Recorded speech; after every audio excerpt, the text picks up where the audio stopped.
Welcome, everybody. We are back. My friends Michael Wachter and Niish have joined me again for another breakdown of yet another, what would seem to be a one-off Netflix series entitled Archive 81. And this is a show that Nish was really excited about and wanted to do another breakdown. And so that's been a few weeks back, but we are here now and we are making that happen. And I'm excited to hear everybody's take on this show, what they saw and what were some of the deeper elements, and just kind of see where those thoughts lead us, because as with most things, our thoughts will always be led off onto something else, much more interesting and exciting than just the basic in and out of what this show is about. If you haven't watched the series, it's 8 episodes long.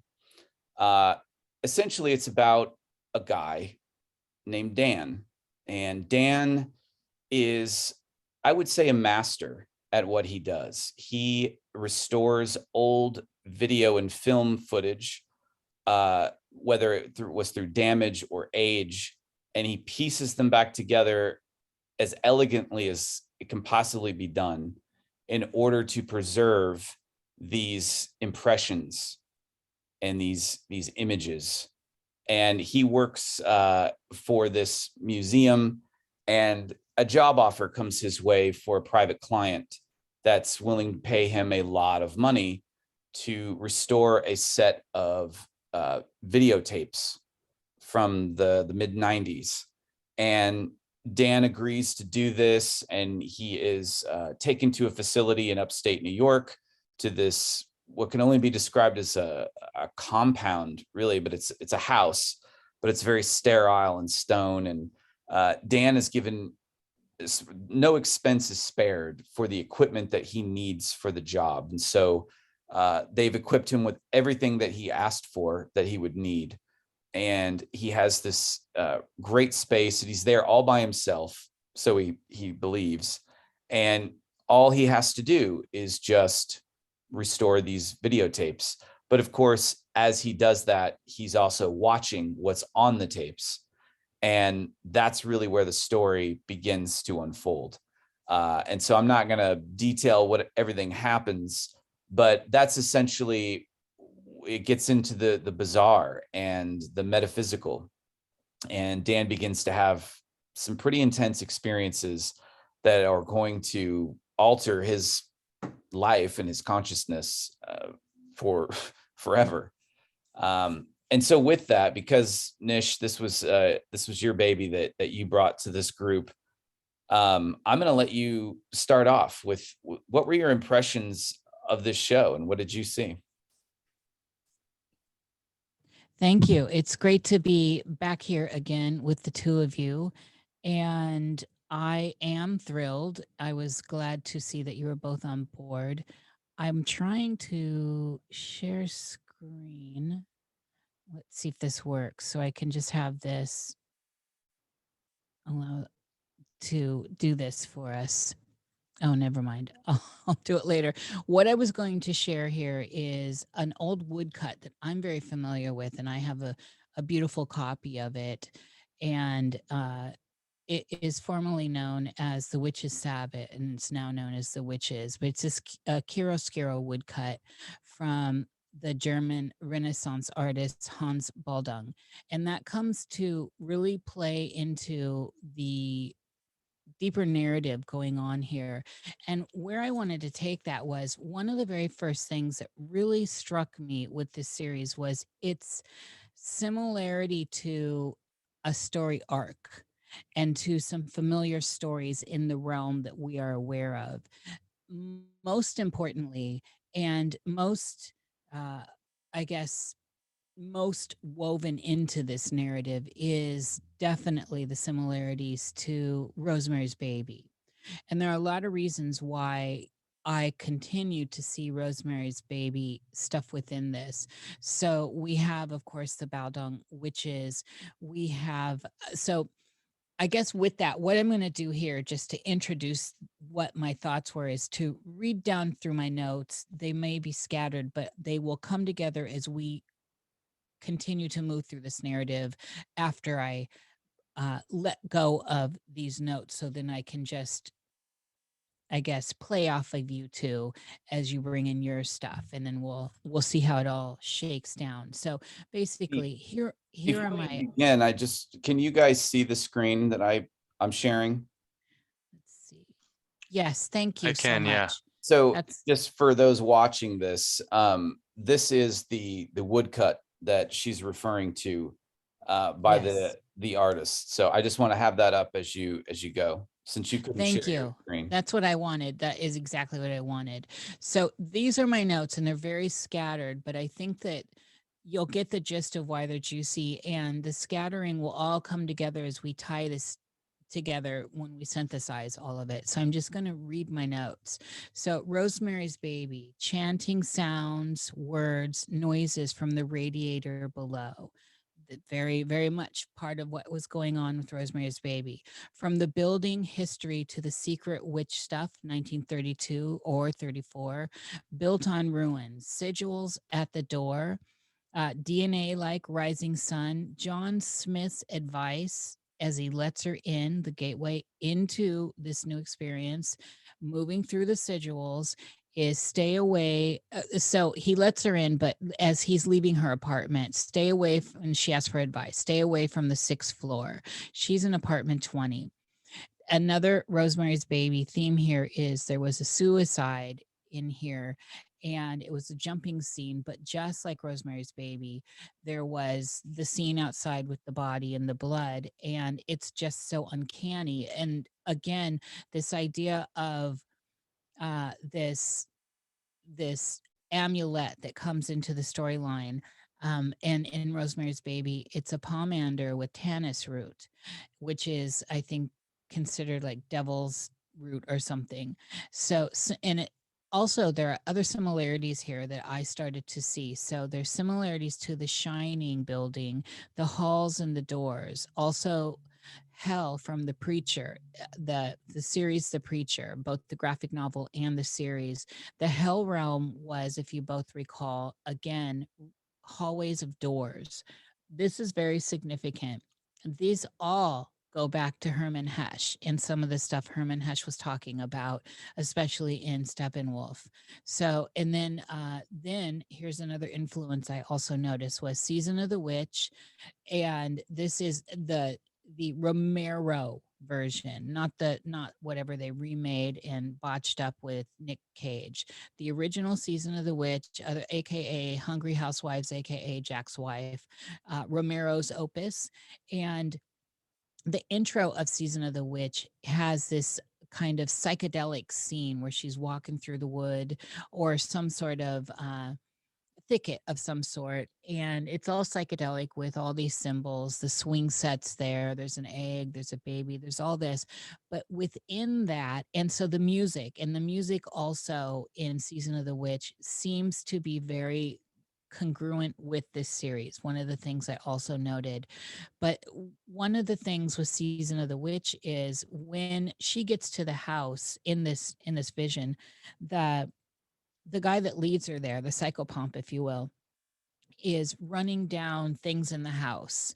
And this is actually a dream she has, but things in the house. And at the end, he's like, and etc. So, stereotape, toaster in the kitchen, et cetera, and then all this other stuff, et cetera, and he looks at her, but you've never wanted the et cetera. So it alludes to there's a deeper situation going here. There's a rabbit hole, there's a crumb trail, and the et cetera becomes a big deal. And another tie-in to something else is Angel Heart. So Season of the Witch, wood scene, psychedelic music, mirror. There's all the stuff's in Season of the Witch. Intro into the house with the explanation of what's going on. And then Angel Heart is where I see Virgil playing the one who hires Dan. And there's a lot of similarity to this kind of dark priest aspect to Virgil, who brings him into the narrative. And this is the modern narrative, because Melody is who we were talking about prior, and she is in one of the alternate dimensions, and it's how we first enter this story, the deeper story. Dan is the one that brings us to this deeper story, but we soon find out they're tied together. And so Virgil is very much like the dark priest here. And it's ironic that his brother is Samuel, who is also a dark priest in this. Well, I'll get to that here in a second. So the message from St. Joseph's to Melody, breadcrumbs to the viscer. And remember, St. Joseph's where she was left. This is how she's searching for her mother ultimately. And this is a big deal. This is what takes one on the journey, is her search for Julie Bennett. So then the whole idea of the fact that this is built on a ruin of a house, just like Rosemary's Baby, and the building in Rosemary's Baby is built on some ruins. And so we have the idea of burnt offerings, the building and the people, Dan's family, the white dog, mystery sigil logos, circles within circles, layers, time, facsimile. Uh, and so then there's this haunted ring, reflection in the mirror, street scene with podcast friend. This really stuck out to me. And these details will come more into a myopic view, I think, when the two of you start bringing stuff in. But it's just interesting. And then so we've got this mystery apartment that is 4G on that is the gets mail, and there's somehow it's got a clue for us. And remember, Melody's apartment is 2D. I find that interesting, the 2D and 4G. I'm sure Michael has something on all this. So Virgil again, Davenport, monolith building, built in 2001, Wellspring Genetic Testing Company. He's a priest of sorts, as I alluded to, as it's shown in the chapel scene, especially when we get to that scene, and he's wearing that all black basically, and he's got a white Nehru shirt on, but for all purposes, this Nehru collar looks like a priest collar. Of course, it's undone. So it gives us the idea of a dark priest, a priest who's not really a priest of God. And let us not forget the gold elevator. So then there's this river, and this is not in a chronological order. I was all over with my notes. So river bridge scene before the discussion is made. Memories of the white dog haunted by Melody. Connection, hook is set, dog fool card. So remember the fool card, how the dog is takes you further or tries to warn you. And there's also the butterfly aspect to that, which we see within this whole situation of transfiguration. Um, Melody is adopted and looking for her mother, history, home, legacy, learning more about her mama, Julia Bennett. And remember, this is what brings us into it. Are you my mommy? And his friend, okay, so Dan's friend, who's a podcaster who deals in the woo, is a very interesting character in all of this. And one of the scenes on the street, I think it's on the street, a scene really stuck out with me is he's wearing a Harlequin sweater. Well, again, here we have that fool imagery, jester, joker, psychopomp, one that helps lead you from one place to another. And he's very much one of those mercurial figures in here. So there's also this alchemical code that runs throughout this whole thing.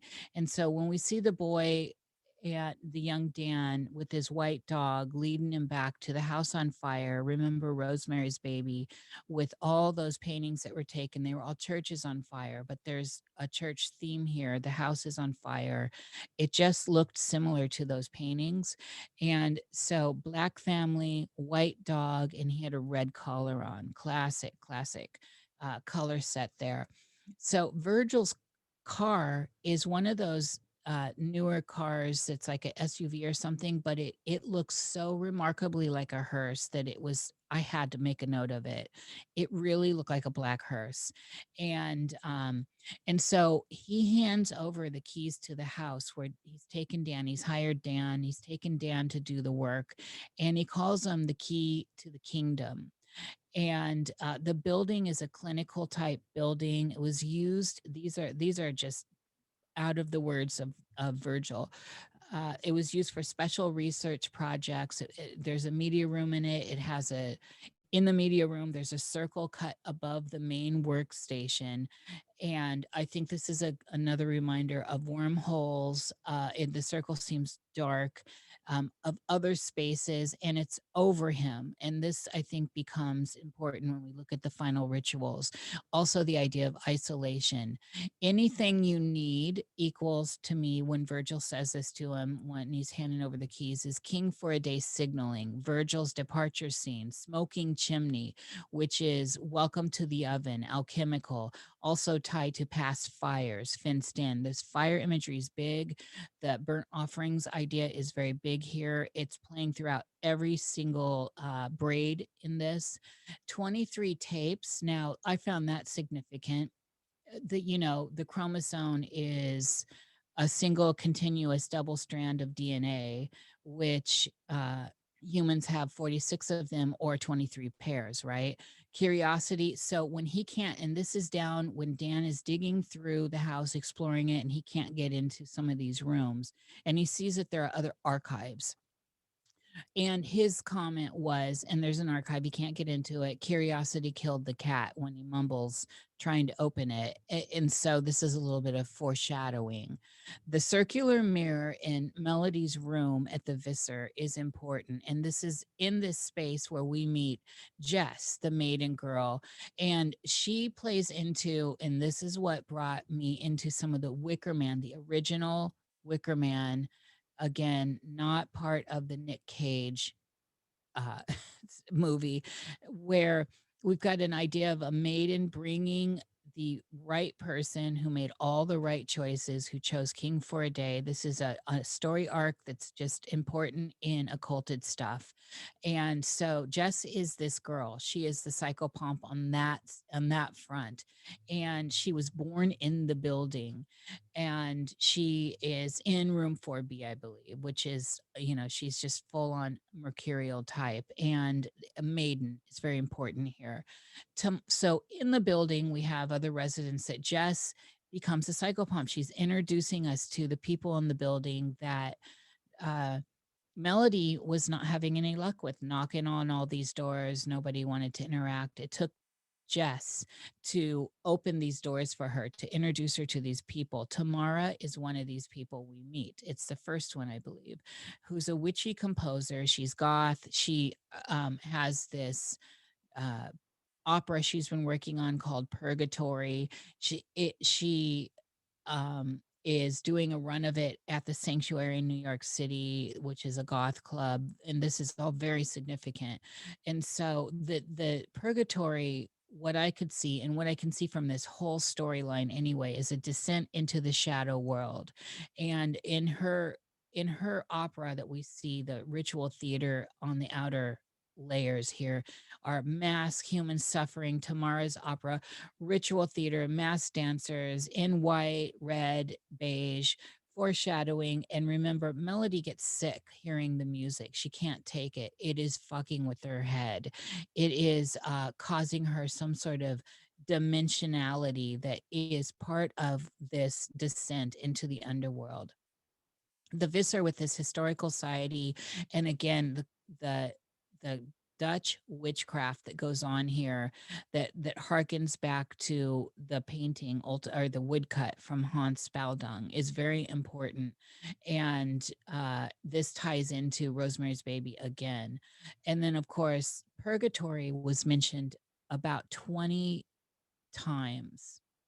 In Purgatory is mentioned about 20 minutes in, and it's mentioned over a few times, not 20 times, but about 20 minutes in. I thought that was interesting.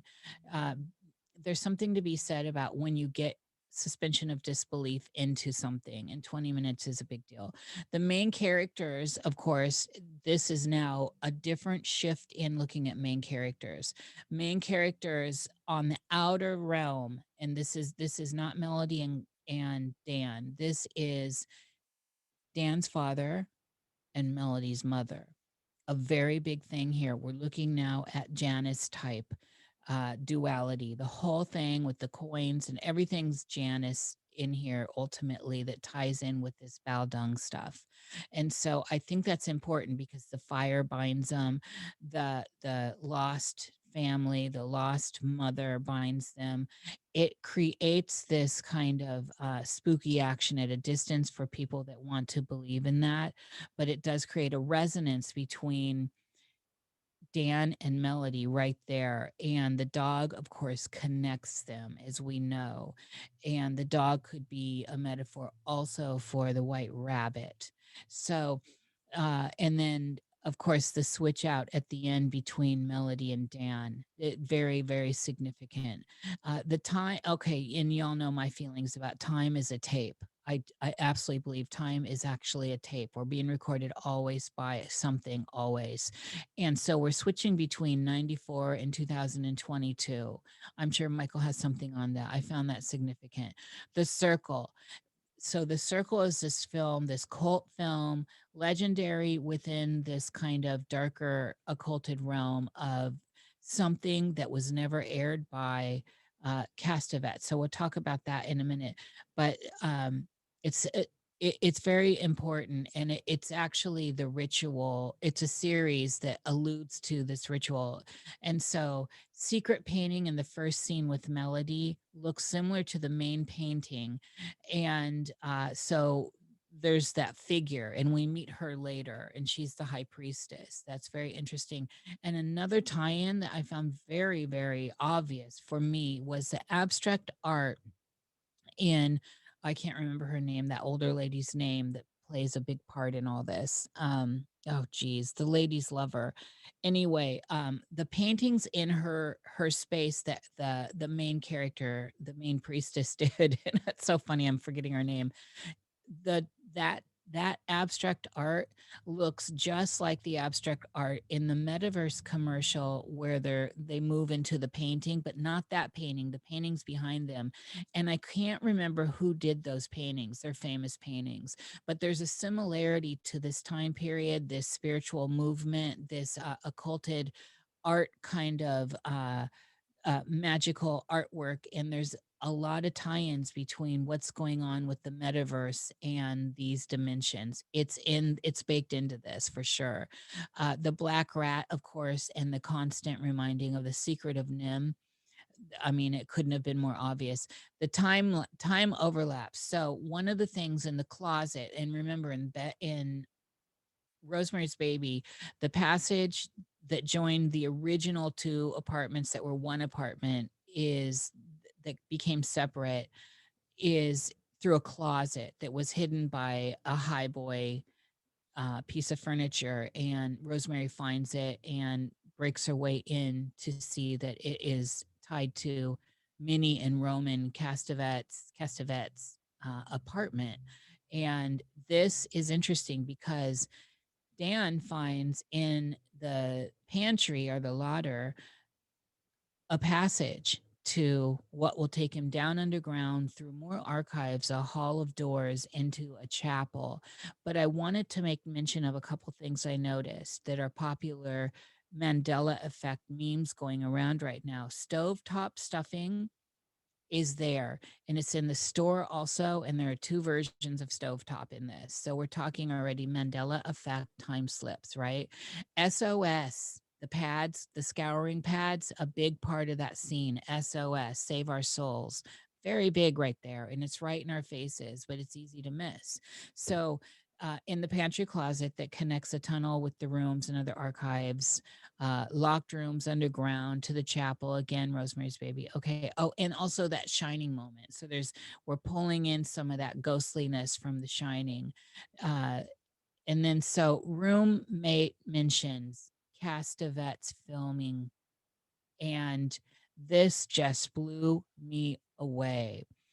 the her roommate, the oh, I can't remember her, Annabelle maybe, mentions the film work of John Cassavetes, and that's one of my heroes.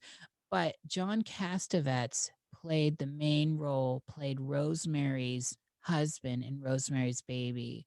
And you cannot, at that point, if you're not missing Rosemary's Baby tie-ins, it's 100% right there, because that's what they literally named him. So I thought that was interesting because of Melody using her camcorder and doing naturalistic, gritty filming like John Cassavetes and his wife Jenna Rollins are famous for. They created that whole movement basically. And so that is just like one of those things. It's like, all right, everything I'd been seeing with Rosemary's Baby, this just sealed it in. Then Virgil says to Dan at one point, we are both good at inventing board games. This again gives us this idea, and we do see the idea of gaming throughout this film. It's subtle and it's there all the way through. So Virgil is this other high priest again, like in Angel Heart. He's reminded me of the, basically of the devil, and so who hired, right, Angel to realize that he's actually dead and did all these stuff for the devil. And so community room ritual, in this community room there's an Eastern flair that seemed very significant to me with their chanting and all this. It was very Eastern to me. And it was interesting, and it also tied into some of what you see in Black Star, David Bowie's video. So after the Great Rite, and that is the sex scene between Tamara and Samuel, there's interference in the tape. And that was interesting. The energy sacrifice offering, the energy going on. And remember, after rituals, in the middle of a ritual, the Great Rite is part of a ritual. The sexual act or the sacrifice, the sacrament happens within a ritual format. So the fact that she witnessed this go on in the community room, which is a ritual room with these people, and this became that sacrificial energy feeding feeding it, sending out the energy. And so she witnessed this. There's also a mention of Satan's Carnival in here, at the Satan's Carnival movie. Again, good and evil signalings all over here. Angels are all over here. On the chalkboard in the community room, I believe, Romans 3:2-3. And this is all about God's love. I have that as a screenshot, but so people can just go look it up. But it's basically God's love, rejection, strays from the church. So one needs to just go down the Romans 3:2-3 tunnel themselves. But basically, and so the priest says, how will we stand against darkness about the film? Occulted books in the locked closet with the keys. So this is another scene in there when when the priest is dead and she is trying to figure out what's going on. So there's all this stuff going on with that, and I just didn't break it down enough. But dark priest in on the occulting, definitely. And then there was this whole idea with vampire tap trying to be human, and that was, I think, the band Vampire Tap, and it was the song Trying to Be Human, if I remember correctly. And then the overlap when Dan and Melody meet, we've got Love Will Tear Us Apart in his earbuds. On her t-shirt is Fritz Lang, is a Fritz Lang t-shirt, and Fritz Lang is awesome, very occulted. But Ministry of Fear is on one of their t-shirts. I don't know if it's on Dan's. And that's where I think, and then Angel of the Mornings on the radio, again from Juice Newton. This is all significant. Blue and white checkered floor in the store, and she's standing. So when we have the store scene where they meet again in this in between space in the etheric field, uh, again they're vibrating at the same frequency. She's standing between these two aisles that are essentially pillars. If you know the makeup of Masonic lodges. It's these two pillars. There's the blue and white checkered floor on the floor, and again, we get the idea of overlap. The overlaps being very etheric or plasma. You see just the floating energy. You've got an etheric field happening here, and it's very interesting. Uh, and then there's the whole ring thing that she has. So, and then at the art show, Annabelle's art show, the the curator comes over to Melody and says this very key thing that ties into so much. Your friend is on fucking fire.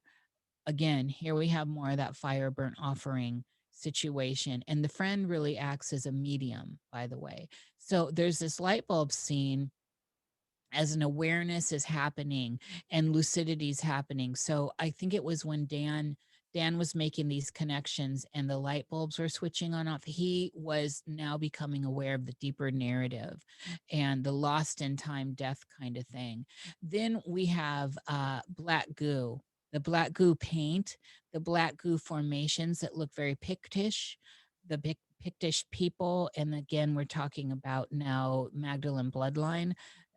This is very interesting. Nanodust, force of destruction, and that's all from what? This all starts to stem in, and we start to come in into that whole Tannis root situation, into the comet opens the door. There's a comet that hit the ground, and that uh that creates this amulet that is part of all of this working, and it's the Karenite pendant, which is tied into that Tannis root, really, for me. And the high priestess Iris, that's her name, Iris, up. So this is just interesting. So high priestess Iris, upside down sun, comet, crowned head, very significant. The band plays Otherworld. Archon in the White Noise TV show. So this is when we get to really understand what is this thing? What's this thing that they're making contact with? And there's a whole scene in the series with all that, how that comes to be. I just didn't go into all that. But this thing is very interesting. And the fact that it moves through and is making contact with Dan through the white noise on the screen in the videos is highly, highly significant. Anyway, so John Smith, agent, this is an interesting thing. I'm going to leave that alone right now. So remember, this all ties into the spirit receiver, the other place, glue, back black, uh the paint that the Iris was using was with this black goo, this black mold, something tied in with this Karenite. Samuel Spare, let's not forget Austin Osman Spare. I just want to put that in there. I'm leaving it alone. Has multiple identities, just like Roman in Rosemary's Baby. And when we start to see these different identities, again, it's a callback to Roman in Rosemary's Baby, which represents multiple timelines, time distortions, moving through time, alternate characters. The artist lets them out. Okay, so Annabelle, I think is her name. She is the medium, and by painting them, by drawing them, and when she gets her hand on the black goo paint, the black mold paint, this opens this up. She now becomes an active medium. And what we learn is that they want to come out of that dimension, and she acts as the medium through what looks like automatic scratching that creates these images of the people. So Iris, and then ultimately at the end, Melody. Again, tape is time. Records, what one cannot see or hear in the moment in time. Tape, tape. So this is something when they're looking back, that the tape is recording stuff that they missed in the time. So this ties back to Virgil. The original film playing as the new sacrifice is on. So when we see the circle stuff, we see that the sacrifice that Iris is doing, and then the sacrifice that Samuel, we have layers of seeing the sacrifice at the same time. One on the screen, one in the ritual room as we are viewers, and then later on Melody in as we move Dan into that narrative, baptized by fire. The real opera is the sacrifice, the purgatory. Remember, the composer is Slade, baptized by fire. Remember what Iris is. It's part of your optics. it's part of your optics. But iris is also uh, a very powerful thing in the cunning world and in healing. Iris root is called orris root, and I'll let people dig down that narrative all they want, but it's been used in the craft for a long time. It's used in alternate healing, and it has a lot of properties that play right into this. But I think the bigger narrative there was iris optics. A moment in time on the film so a moment in time on film, uh, so I can't remember who said this, but Virgil, he said a moment in time on film gives that moment an eternity because it's been filmed. And so again, we have this time situation going. And remember, we can't get away from the 23 tapes, the DNA and all that. The ritual room has Karenite panels from the comet.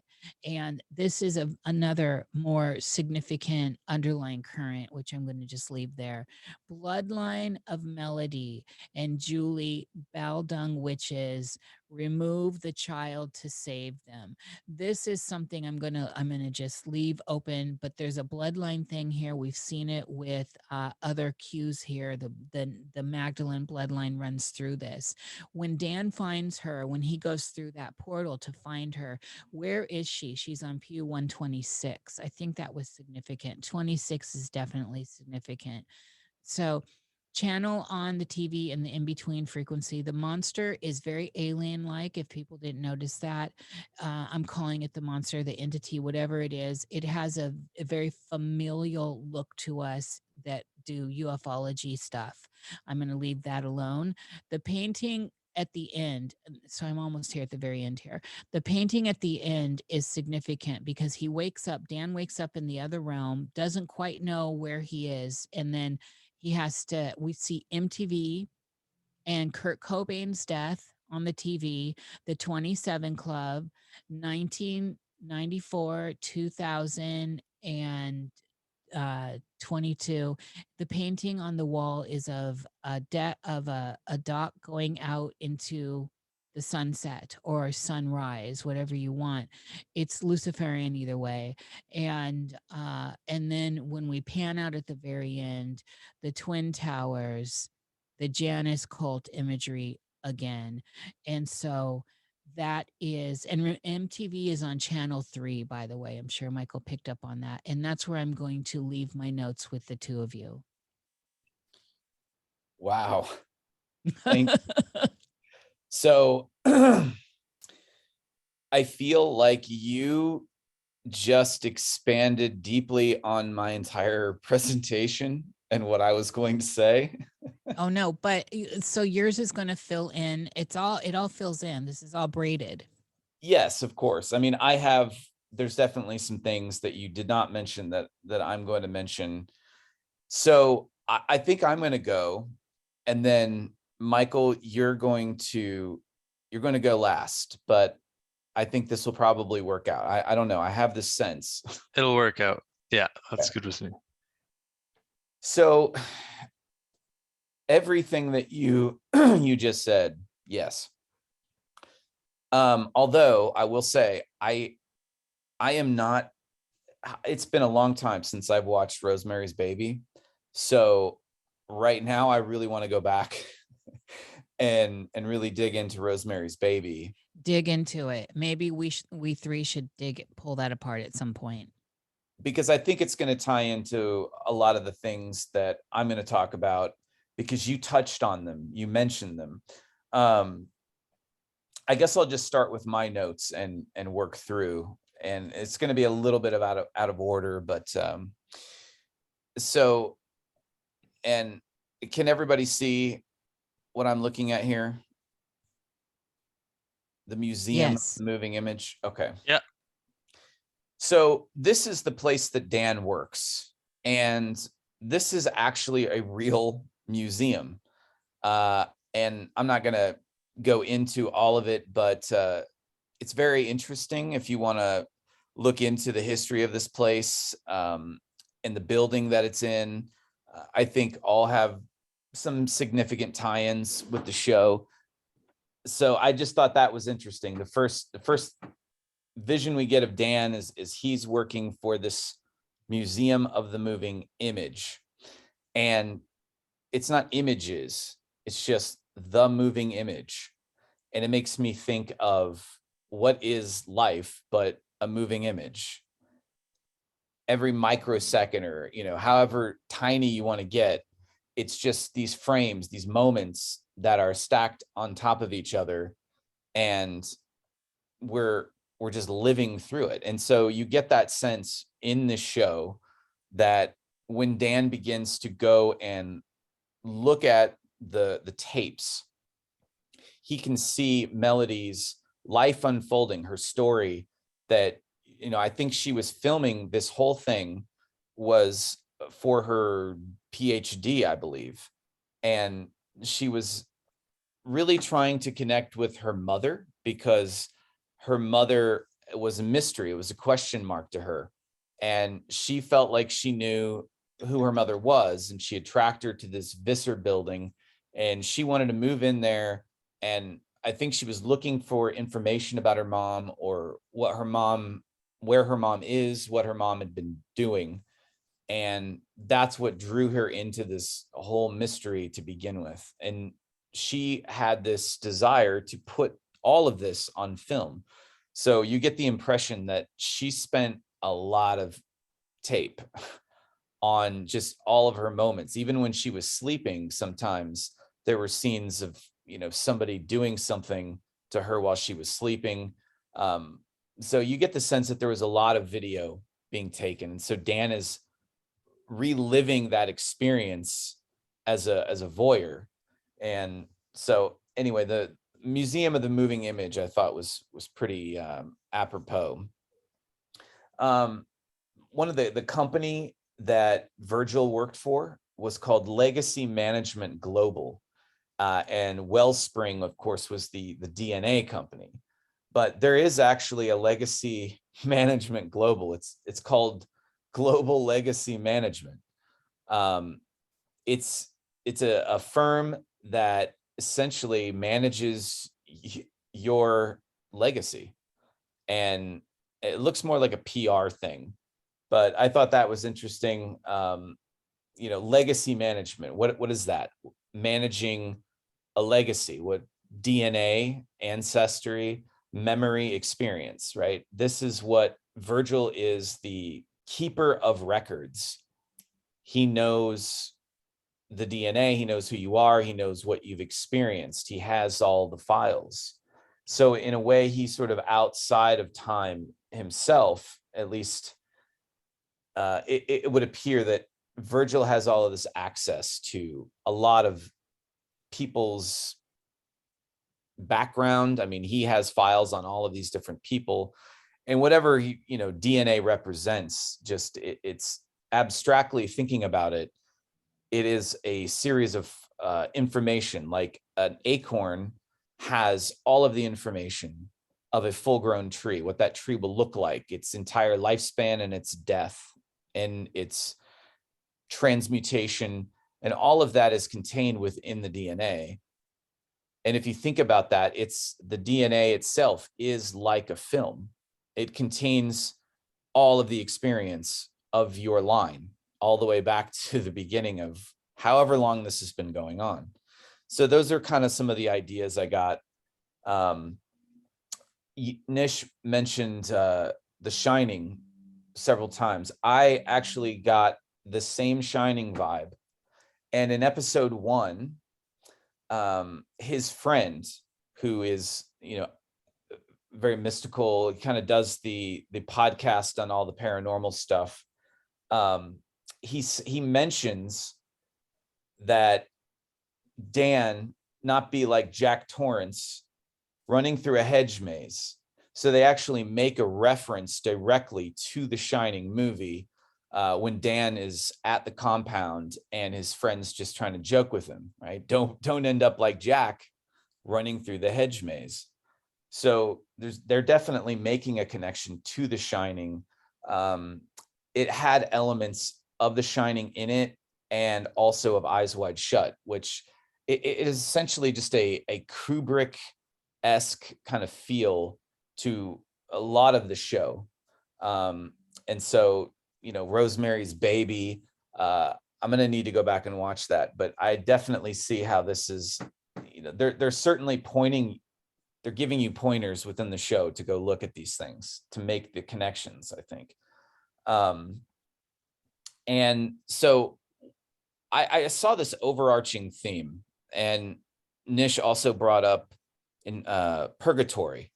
So what I kept thinking about was, here we have Virgil, right? The character who takes Dan or Dante, right? And so I started thinking of the Divine Comedy, and this idea of this travel through the underworld, or through these 9 circles of hell, going through the Inferno, and then the Purgatorio and the Paradiso. And through this journey, Virgil is the first guide to take him through this into the abyss. And the second would be Beatrice, who I kind of see representing Melody in this. So you have Dan or Dante, you've got Virgil, which is, in the story, it's the Roman poet Virgil guiding him through hell and purgatory. But I see this role being fulfilled by Virgil, in the sense that he's the one that brings him into this whole thing. He knows who he is already, because he knows Dan's connection to Melody through his father.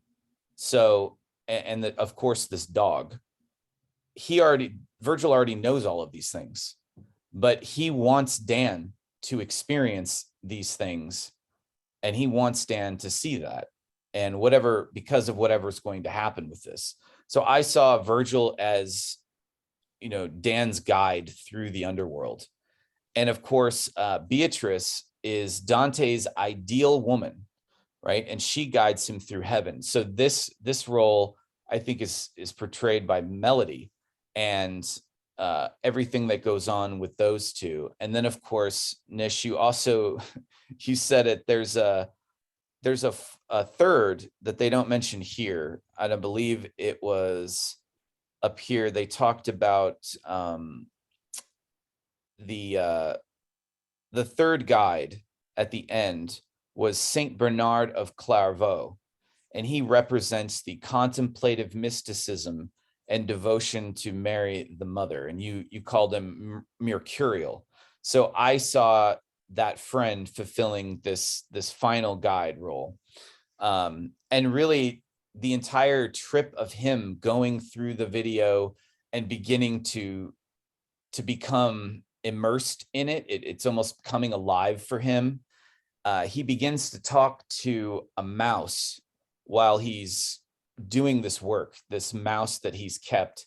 You don't really see the mouse talking back to him, but it's, he's certainly talking to the mouse. And then he references the movie Nim. I'm forgetting the name, The Secrets of Nim. And, that's about all of these rats that are highly advanced because they were part of this government program, and they're living in this underground layer where they use technology and are very intelligent. So I found that connection interesting.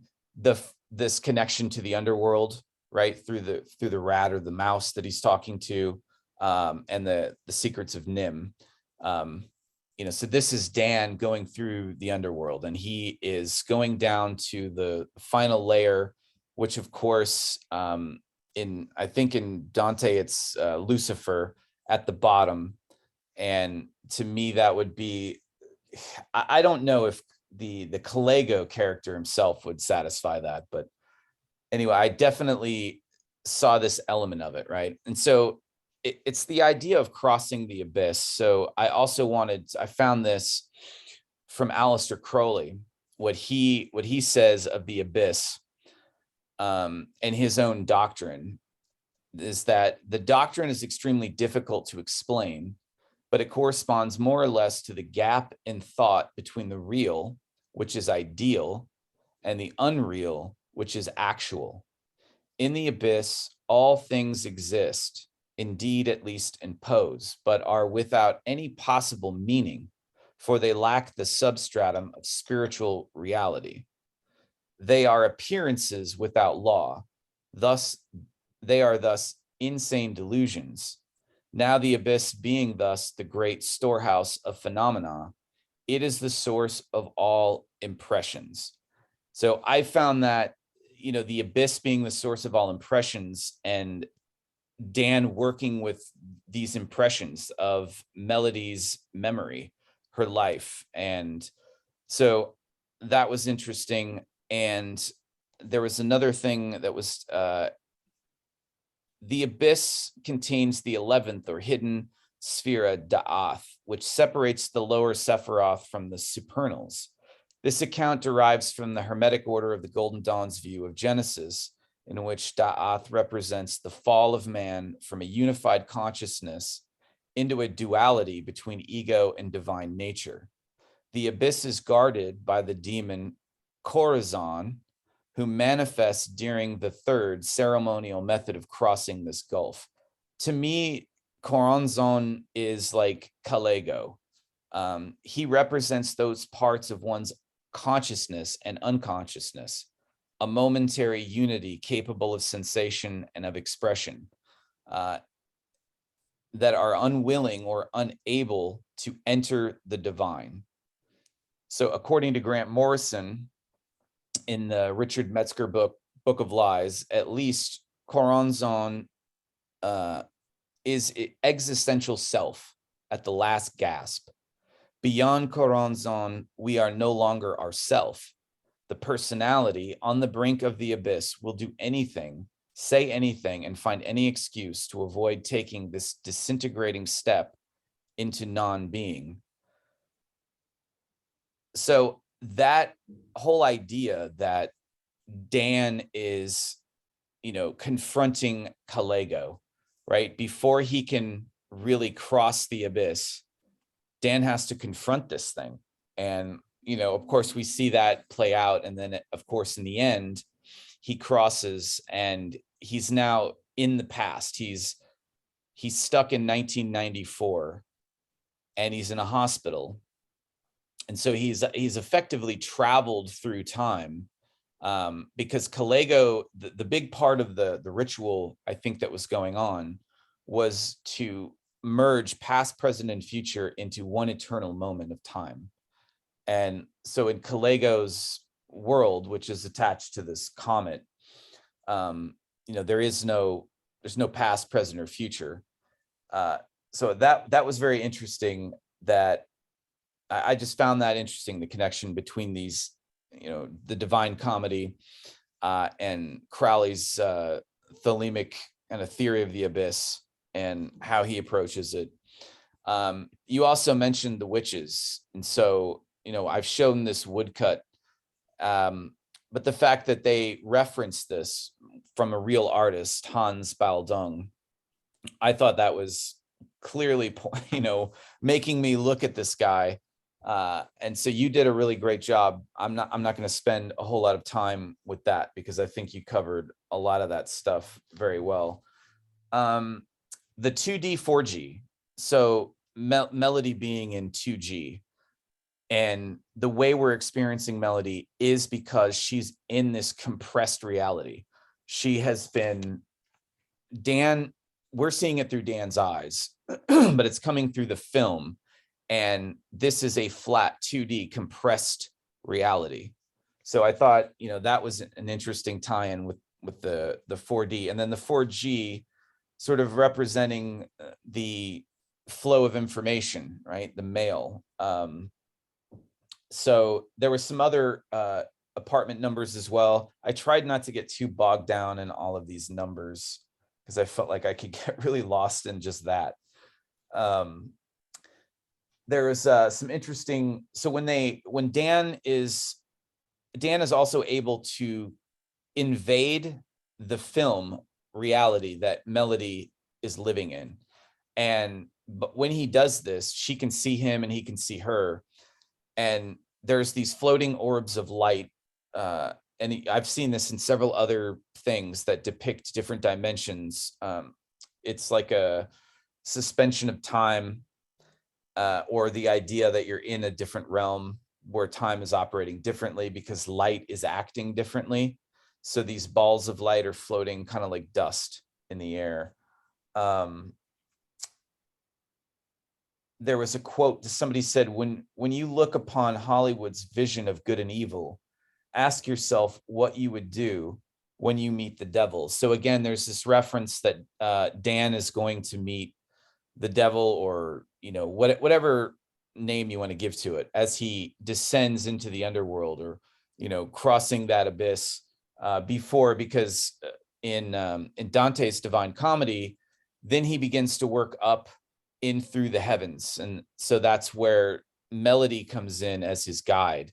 And so all of these parallels were very interesting.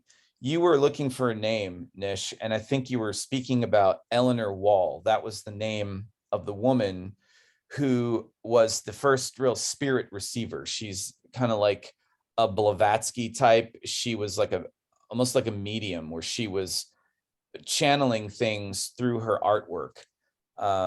That's the sense that I got. And so there were these paintings that were created when she was in this altered state of consciousness, and they were of course very prized by the people in this building, the Visser. And you come to realize that pretty much everybody in the Visser, with the exception of a few people, are part of this Kalego cult.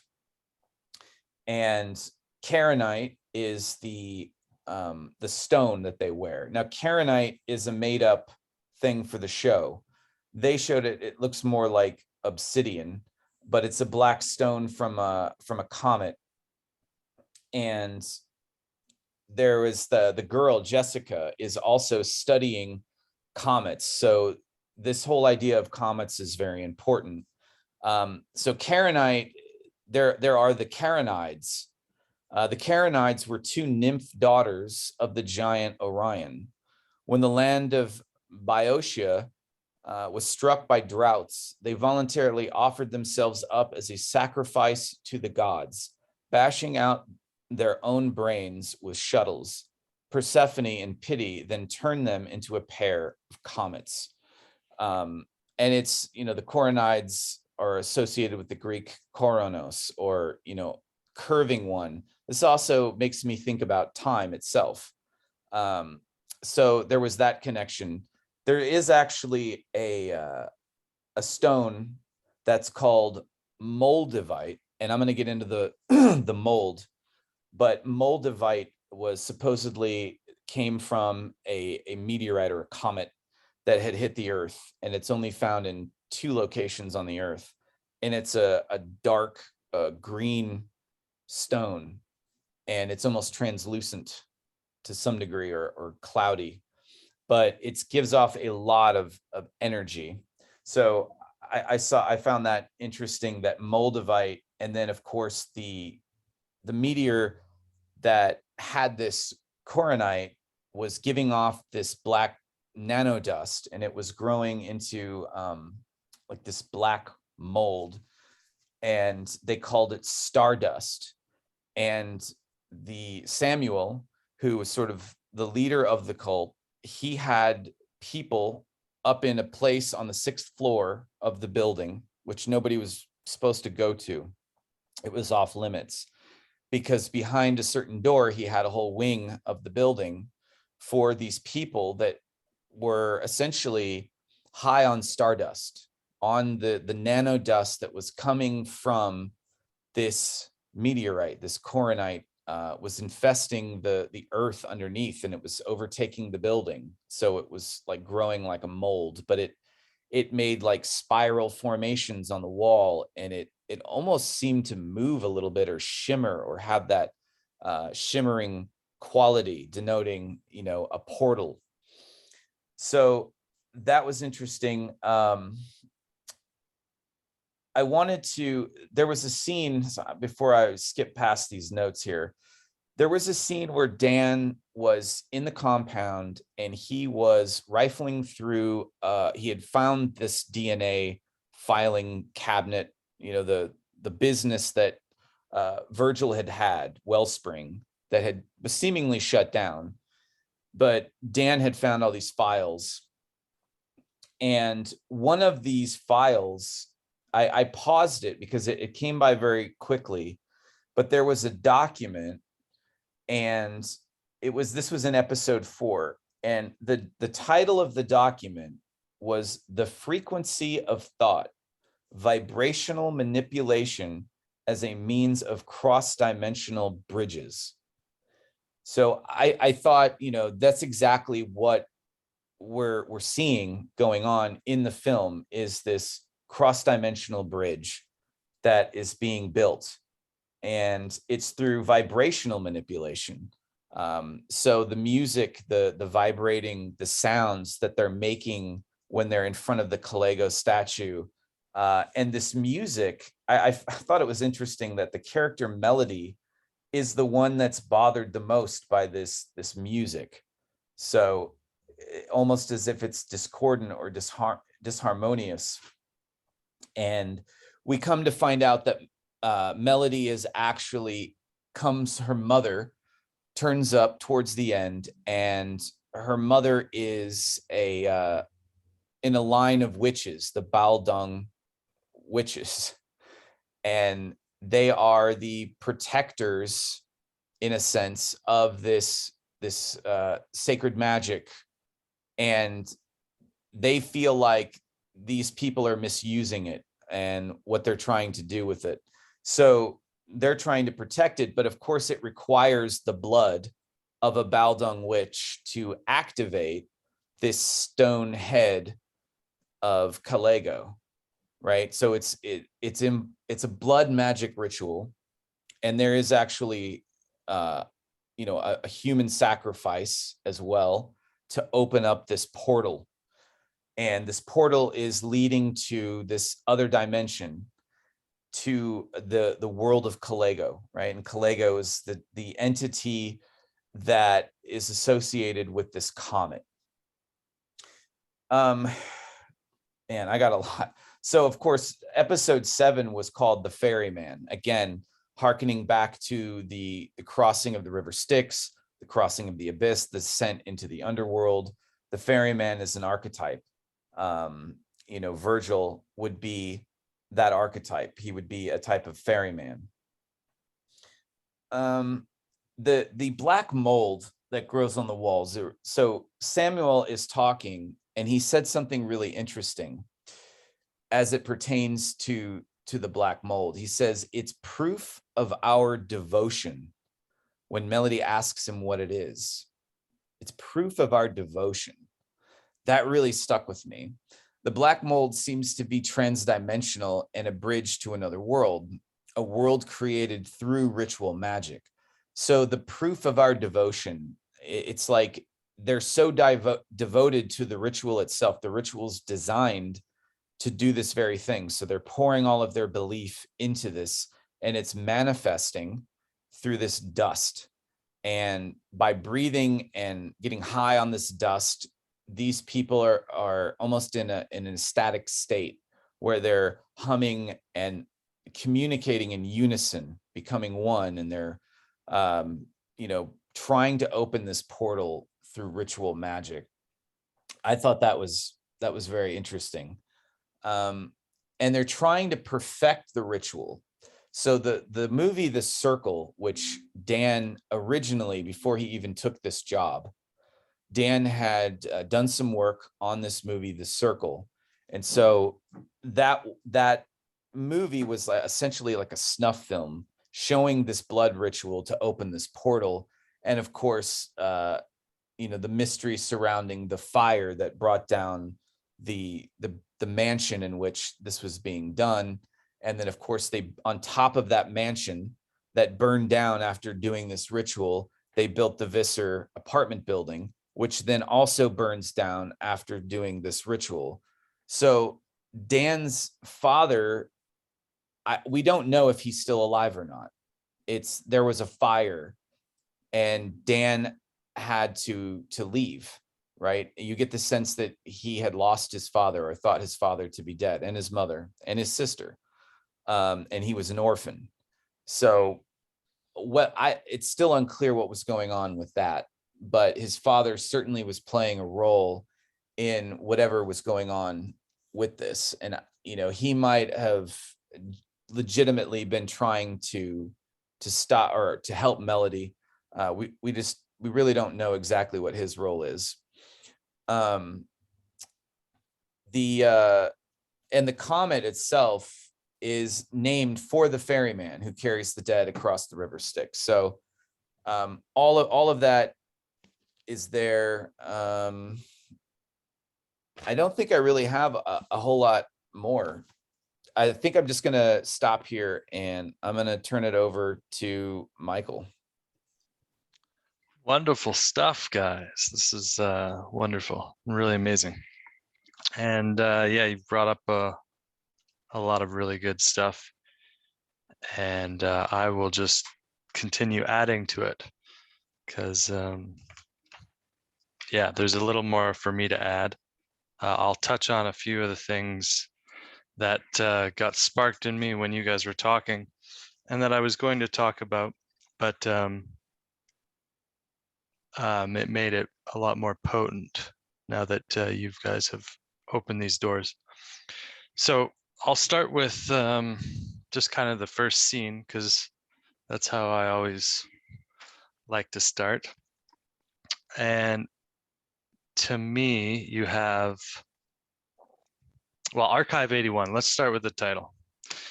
Because I love numbers and I love my number system and I love to use it. 81 is Jesus, and archive, when I see archive, I think like of an ark and a hive. So I think of like a hive mind and an ark. And I also thought that just seeing archive, I thought, because 81's Jesus, I thought they're going to have an ark, like an arch Jesus, like a nemesis, something that's antichrist, I guess. Which later I was pretty blown away when Virgil Davenport brings up his debate about the devil Jesus or evil Jesus. And I think this is a good point that goes through this whole show, and Kalego is that. Also, when I look up the numerology for Kalego and my number system, it's 55, which is the same as the devil and Rise and Samael. And I like how Niish, I like how you said Samael instead of Samuel, because I think they are connected, and I think it is a nod to Samael, the fallen one. So this is pretty interesting. 55 also interests me because 5 has to do with the human body, the 5-pointed star. It upside down or right side up, you have these the idea of ritual magic, and I wouldn't say white or black magic, but you get the idea. So that's all interesting. The opening scene, so Dan is walking into the square. So you realize this is New York City because of the Flatiron Building. It's pretty iconic, and it's a 22-floor building. If you're on the roof, it's the 23rd. And this is on 23rd Street and 5th. So we're having two 23s right here. Also, the term 23 skidoo was made in this area because of the wind that came against that Flatiron Building. It was so unpredictable and would create these updrafts that would lift women's skirts up. So it's like a get out of this area. Usually you 23 skidoo through that place. And we have the whole 23. Niish touched on it. Chromosomes. Also, 2 divided by 3 is 0.666, and this journey could be seen as one a spiraling in journey, which 6 represents the spiral in, and the devil's in the details and all that. So this is all very interesting for me. Also, in the first episode, you see Dan receive the circle. This is something he was looking for a very long time, and you saw the joy when he got this, right? This is the start of the ritual. Well, the ritual started long before, but this is the start of the new portion of the ritual. And all the rituals tie together. Watching of the ritual is a part of the ritual. That's how it works through time. So he gets the circle. The circle is also 88 in the number system, which is like 8 being the transfer of energy from one place to another, and 88 being representing time travel as well, and dimensional travel. And that you can look to a lot of movies and media for that to see that. I'm sure most of you are aware of it, but that's definitely important. So you see the circle come, and then he gets this opportunity to work on a piece of media from the Visser building and work for LMG. He gets invited to Virgil's office, and Eric has made a really good case for Virgil representing the Virgil and Dante's Inferno, and being Dan's guide. And I see Virgil and LMG as the ones doing the experiment here. And this gets back to Secrets of Nim as well. You know what? I don't know if I want to get into that right away, because yeah, and you know what? I said it. Let's just do it. The Secrets of Nim.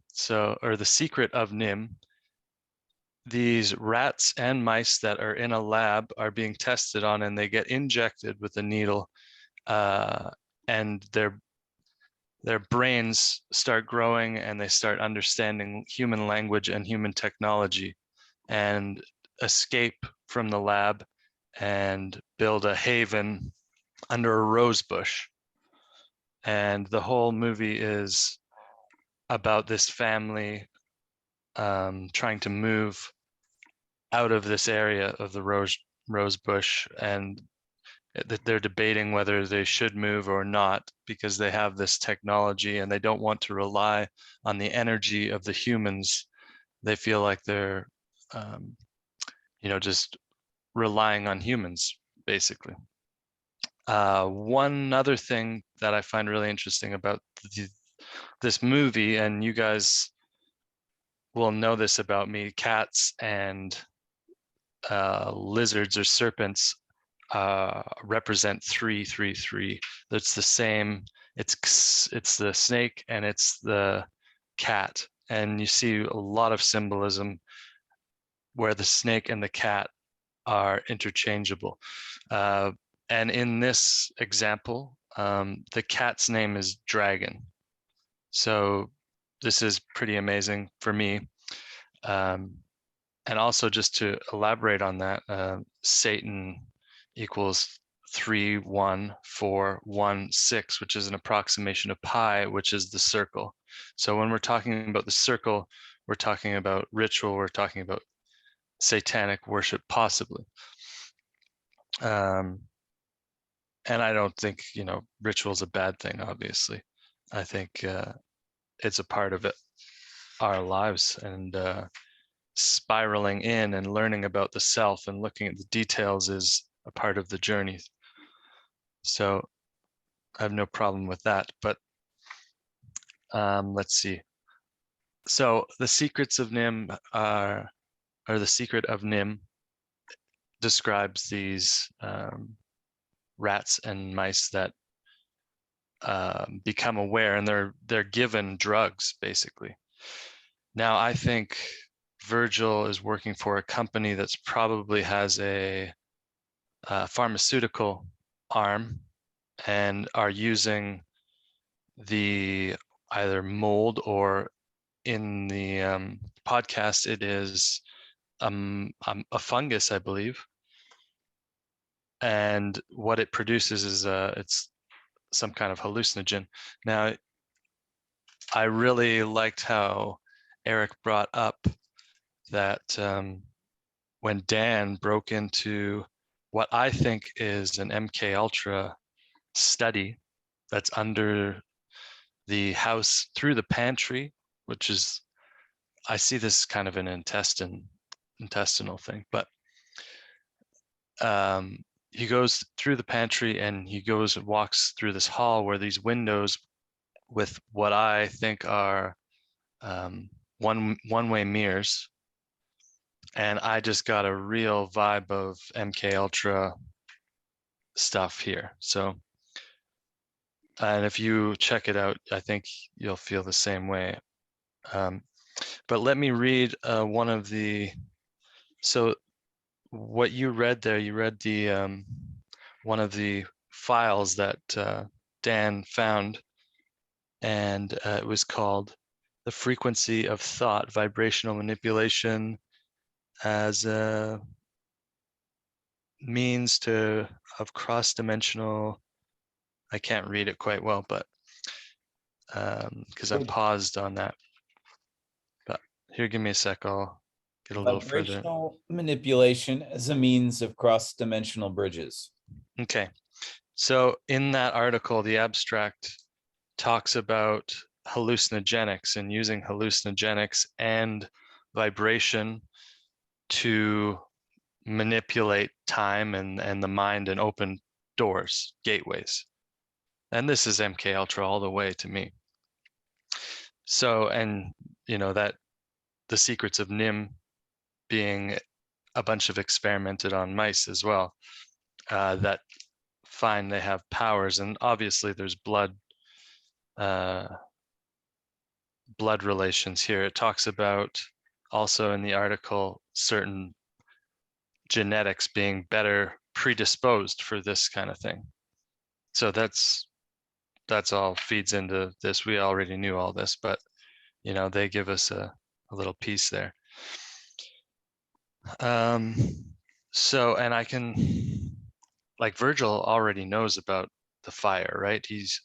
Even Dan says that there's nothing online about it. So I wonder too if Dan's father, Stephen, and this is something that's weird, in that scene where those documents come up, if you look at his ID, you'll notice the signature is not Stephen Turner, it's Daniel something, which just makes me think. I don't think Daniel and his father are the same person, but I find it a little weird that Daniel's dad, Stephen, has Daniel written as a signature on his ID. And that's something I have to look more into. And you know, a lot of this, I'm just skimming the surface on because it's deep and you can dig and you can keep digging. And we could have, you know, 10 podcasts about this series. So yeah, so I'm thinking that it's possible that his dad was a part of this, or an unwilling, or not unwilling, but unknowing participant, and was possibly being paid by LMG,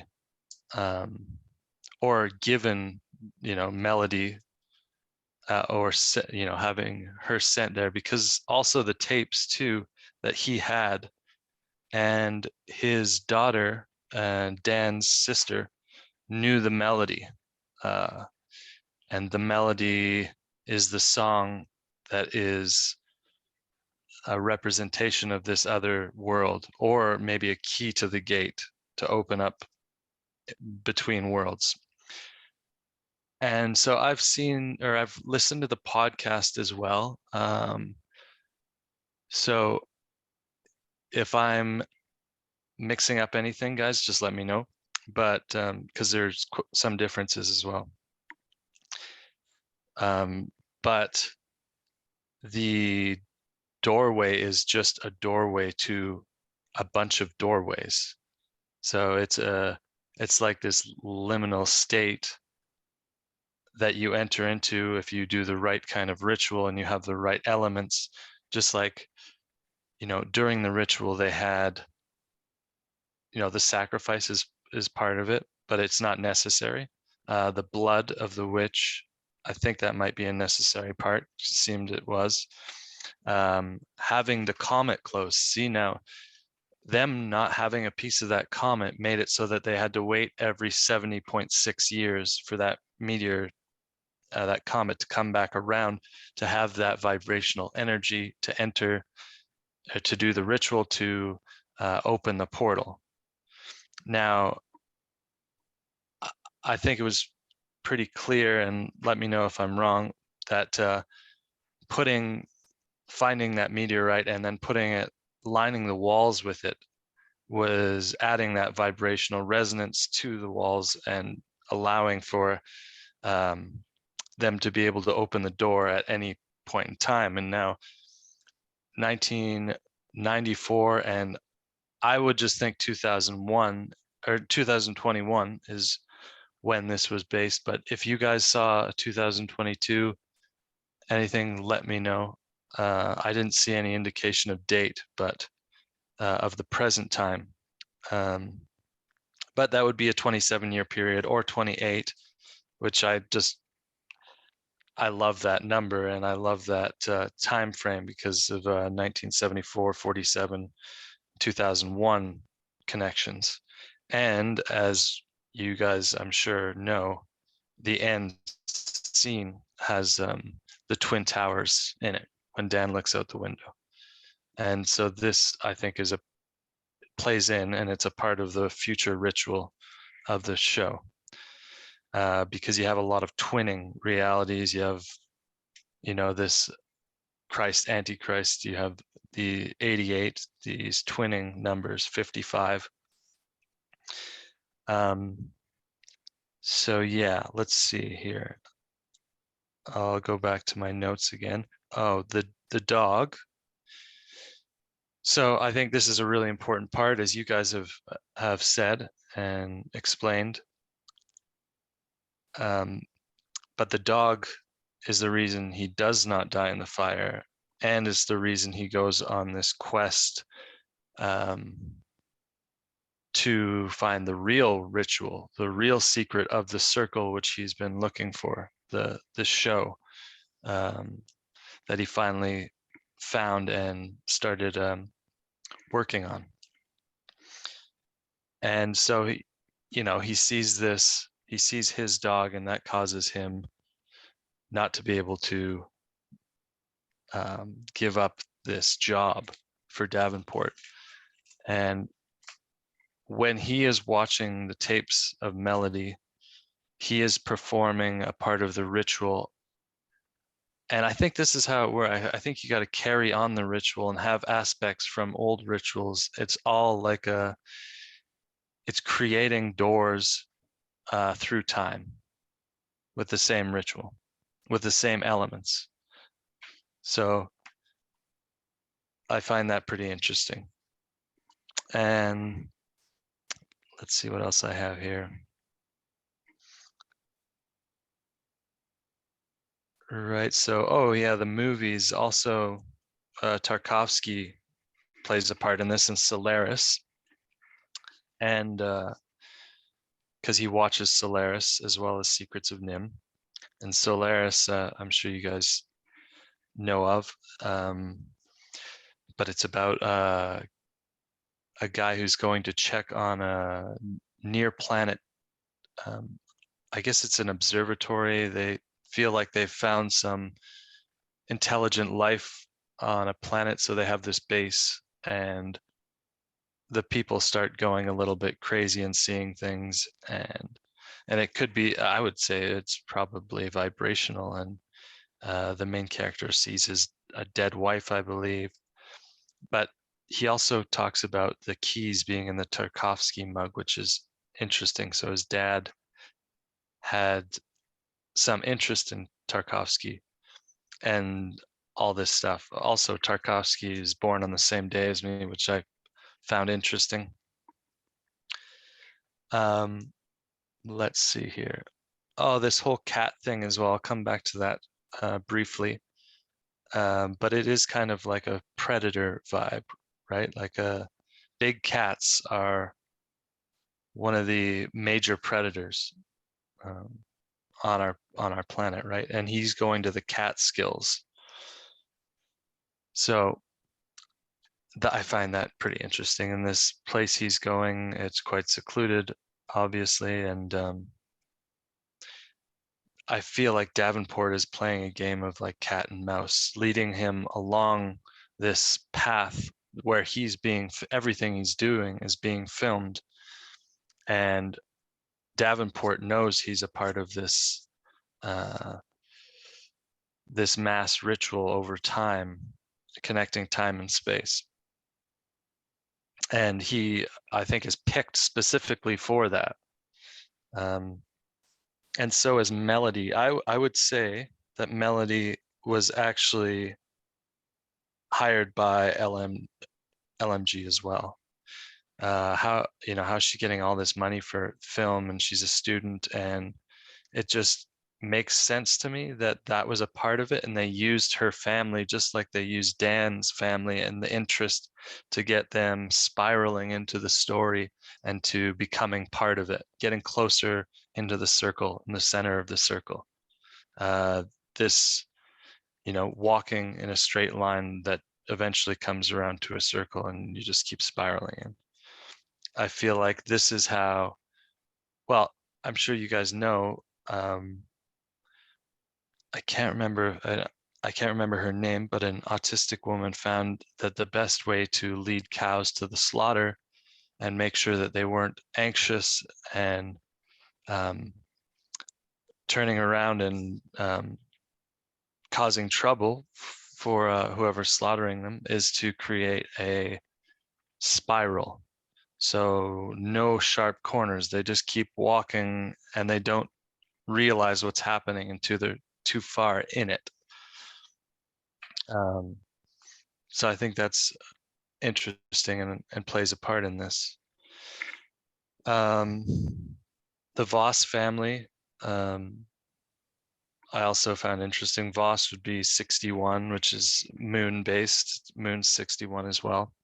You have mystery signals with the 6 circles above the tower, and I think that's significant. Also, Cleo is the name of the dog, right? And I'm thinking all this has to do with technology, and Clio is a computer language for one of the first business computers. It's the Leo 1 in 1951, which later got bought by General Electric and then Fujimoto. And so like they just also, another interesting thing is Leo just set up a 3D archive of all their old computer tech. This was in 2001. I just found that an interesting sync. As far as, let me go through some of the notes that I wrote when I was listening to you guys speak. So archive is 70 or 34. Plus 81 would be your 151 or 115, which is interesting because archive can be lowercase or higher case. So this is about digital routing, because you'll have, say you have A is 1 and R is 20 or R is 2. So you have a higher number or a lower number as your final. But they both are 2 1s and a 5, which I also find interesting because of the 55 of Kalego and the Devil and Rise and Samael and these kinds of things.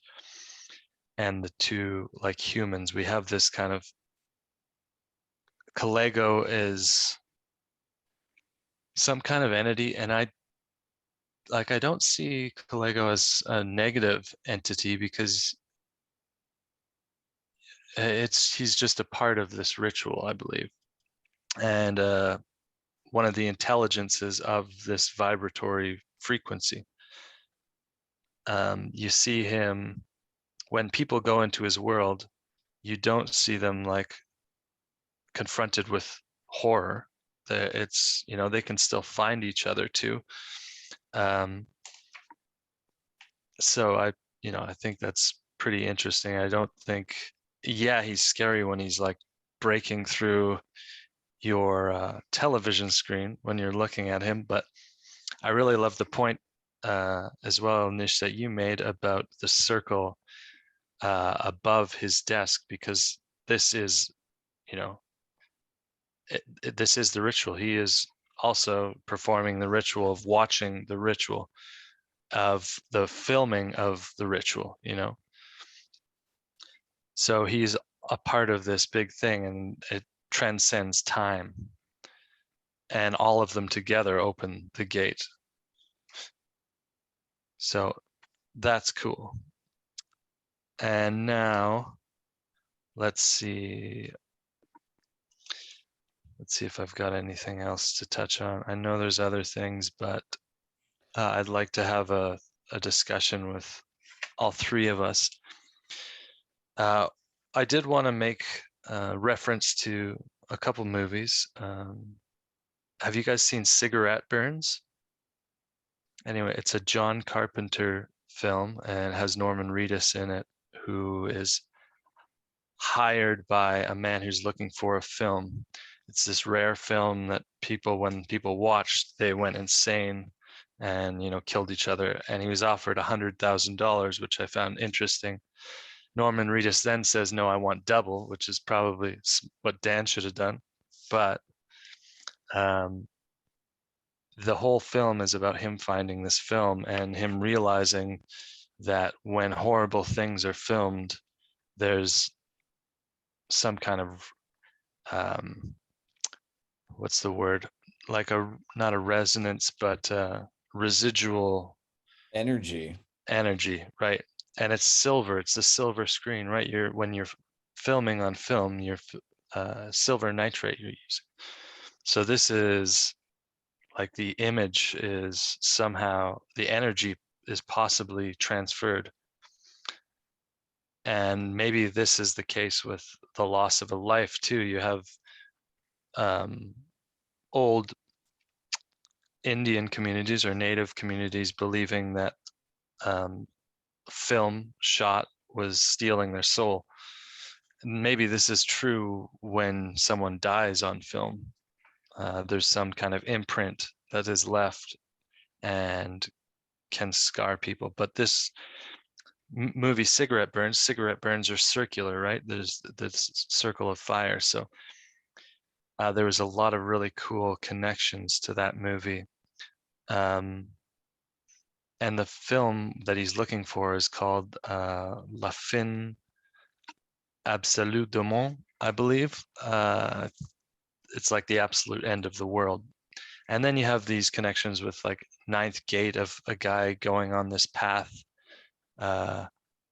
looking for something for a rich man who's wanting something, right? But let's see. Well, Michael, I just wanted to break in here. Yeah, please do. Are either of you interested in taking a quick break? I can pause the recording and we can come back and maybe just start to kick around some different ideas back and forth. Yeah, I definitely have things I want to bring into this, and I figured we'd consider that kind of how we wrap it. Yeah, let's do it.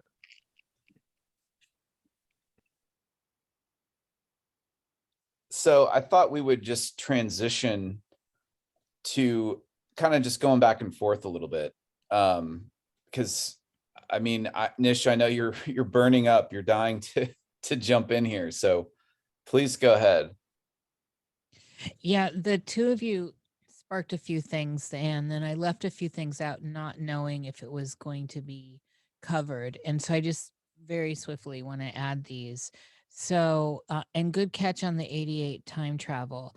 But there were a couple things, Michael, I thought perhaps you would have brought to the table, and maybe you did. But Jess, when Jess was Melody was looking for Jess on the 6th floor, we find her in room 6C, and of course, C is 3, which is a prime number on the 6th floor. So I thought that was interesting. And then again, Melody saving the maiden, Jess is the maiden, from becoming the vessel sacrifice or the vessel altar, as planned. Very Wicker Man, right? The original Wicker Man. You're as in fact, these words were said: "Your vessel is gone. You're the one I need. You always were," from Samael. I thought that was interesting. And then another little note was on the bookshelf in one of the scenes. We saw in one of the opening scenes in the house where all this takes place is Stephen King and aquatic chemistry. I couldn't see the others, but I thought that was significant because of Stephen King, especially. And then the Romans 3:23, Michael 23, and that reads as, "For all have sinned and come short of the glory of God." So I wanted to pull that in. And then I wanted to look at also, there's this tie-in I made about a possible prediction that this show may lead us towards, which is on the 19th, on the 3rd month of this year. And that's the Feast of St. Joseph this year. And remember, back to that Magdalene bloodline, which we've talked about, bloodline equaling genetics. All this hailed from St. Joseph's, right? She was left at St. Joseph's, the letter of St. Joseph. St. Joseph's in this. Joseph is the husband of Mary, the Magdalene bloodline, the mother of Christ. And I think that's a very important thing. And when we look at the bloodline genetics and Kalego, it well, we're looking at blood, and we're looking at blood sacrifice, but feeding Kalego. We have that whole refrigerator of blood rites, blood ritual. Blood opens the portal of being. This seemed very significant to me. And again, it brings back that whole kind of vampiric aspect. And of course, Jesus, the Christ bloodline, has that dynamic. And the thing that Michael, you also blew me away on, I didn't even think about it until you said this, but Kurt Cobain, of course, the 27 Club, the 27 or 28-year cycle, right? 27 or 28. Well, we know this is a quarter of Saturn, right? The Saturnian cycle is this is a quarter of it. And this is the black cube, of course. This is the black stone. And then so when I'm talking about this possible prediction that this show may bring forth, again, the Feast of St. Joseph this year is 319. So Two Towers, Visser, the mansion, the Two Towers were a burnt offering sacrifice, and what stands there now, and this Janus aspect to it. This seems just so crazy to me that there's a possibility that 319 this year tied into all this stuff: blood sacrifice, blood ritual, burnt offerings, Saint Joseph, bloodline of Mary, bloodline of Jesus, uh temple upon temple upon temple. Now, you could call the mansion that it's built on whatever you want, but it's still built on something that had something very interesting happen, the Visser. And the Two Towers, of course, we know all that. This stuff kind of stuck around in my head. And then the whole other thing with Austin Osman Spare, which I think is an important tie-in, that that may go for the deeply esoteric here, but Austin Osman Spare's come into his own in the last decade. And he was an occultist in the scene out there at the same time as all this spiritualist movement was going on, that this stuff all plays into for sure in its root.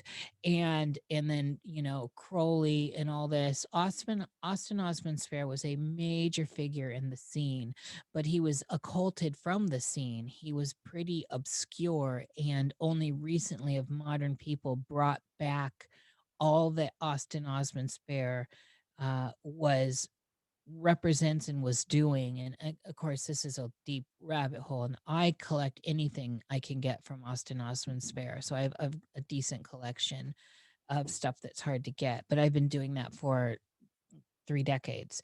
And so I find that's very significant. How can we not talk about Saint Joseph and Saint Joseph's feast and the bloodline of Mary and blood rites and vampirism? And also my other note here, and I'll leave it on this, is this idea of Moldivite, which is what? Moldivite's a tektite. Tektites are very special.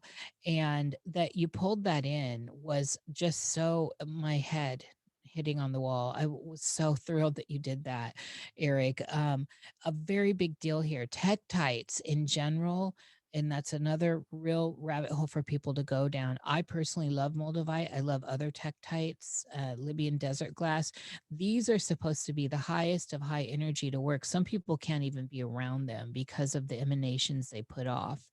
And the tie-in to Moldavite, which is, I think, really the king or queen of tektites, is brilliant, absolutely brilliant. And again, black cube stuff with the Saturn thing with Kurt Cobain, the two towers, the 28/7 cycle Saturn, the Karenite, black stone, scrying stone. This is all deeply tied in. I was just wondering how this stuff kind of ruminated with you. And it's so funny that Stephen King had to be in there. It's just, I'm like, of course they threw in a Stephen King book. Well, you mentioned March 19th. Yeah, for the Feast of St. Joseph this year. So when we first meet Melody on film, it is in front of the Visser building before she's actually going to move in there. She's outside the building and she's talking, right? And it's March 11th, 1994. So it's 3/11. And then of course, as things unfold, you know, we don't really know how long she's there, time wise. I maybe I'm missing like some clues, but I get a sense that, you know, we get the date that she starts, and then all the stuff that goes down. It's difficult because we keep jumping back and forth between, you know, Dan's current reality and then Melody's. So you feel this discombobulation, like you don't even really know how much time is passing for Melody at this apartment building. She doesn't really seem to leave, but every so often anyway. So most of Yes, she left for like the Purgatory opera, right? At the sanctuary. Right. Like the key moments, we see her outside, but they're weird moments like that. And that, you know, that vibration or whatever it was making her like nauseous and ill. So, you know, that ties into what you were just talking about, that energy, people find it really uncomfortable to be around. I mean, I have a piece of Moldivite, so I looked into Moldivite and was studying Moldivite, and then got a piece of Moldivite and had carried it around. And so, you know, when I was seeing this crystal or this stone that they had, and it was, you know, its properties, its energy that it was putting out, I made that connection with Moldivite because, you know, the black mold, I don't know, it just clicked for me. It's so good. I mean, I seriously, my mouth dropped. It was so good. I was not expecting that. And I didn't draw that myself. So I thought, wow, this is right on. That's to me a dot dot connection. But you know where I am with all this. And Moldivite, like the history of it is so interesting. And then the fact that so much of it is reproduced and faked out there too, because the real Moldivite is not exactly easy to get a hold of, and it's powerful. It's so powerful. And who uses the Moldavite a lot? Mediums and psychics and energy workers, which is at the heart of a lot of this story. I feel like even just having used and handled it, that it's unlocked something inside of me, because I'm certainly more sensitive to energies Well, the than I green, ever think was about the before. green, Eric, the green that's become the color out of space. Green and purple are the big deals right now. And there's a whole bunch of talk in the realm right now about this certain green that you see in the northern lights, and people are talking about these emanations of waves coming in, this new portal that's going to be open, which is tied into all this, by the way. And it's this specific green that Moldavite is. And people are seeing it like a layer on the sky. And that's a whole nother rabbit hole to go down. But it is very, very significant when we look at this as a working. And so now, with this whole Feast of St. Joseph and the Twin Towers, that they had to tie that in there, and everything else we've covered, I've got my eyes wide open for something going down. The Ides of March in general had my attention just as a seer in the world. This all just happened. I just put this together while y'all were talking. Like I was, I typed in the thing. So there's something, I think this story is leading us into a narrative that's playing out just like in this story, where it's narrative upon narrative upon narrative through time, through tape of melody back in 94, and then before that in 24, and or 23, whenever it was, and just this, and then the modern world, and then pushing the narrative forward. So we're watching all this, but then there's this portal, something happening for us in the future. It like ties us into this bigger narrative, and looping and the spiraling that you both were talking about as well. And remember those spirals, like in Ireland, all the Pictish people, which are very much Magdalene bloodline. I want to riff on this for a second, and then I want to give Michael a chance to get in this. Can you guys hear me?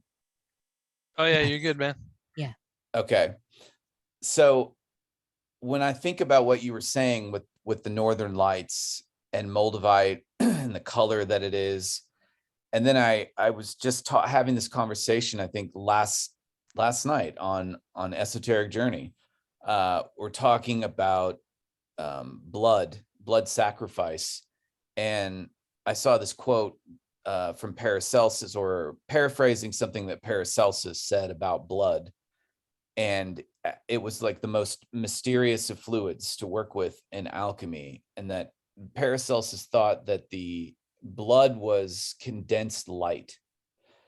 And so Moldavite would be, like, in essence, the condensed form of light that we see as the Northern Lights, and that blood itself, whatever we are, is condensed light. And so to tie that in, the film aspect of the show, that what is a photograph, or what is film? It's a string of still images, of impressions that were burned in by photonic light.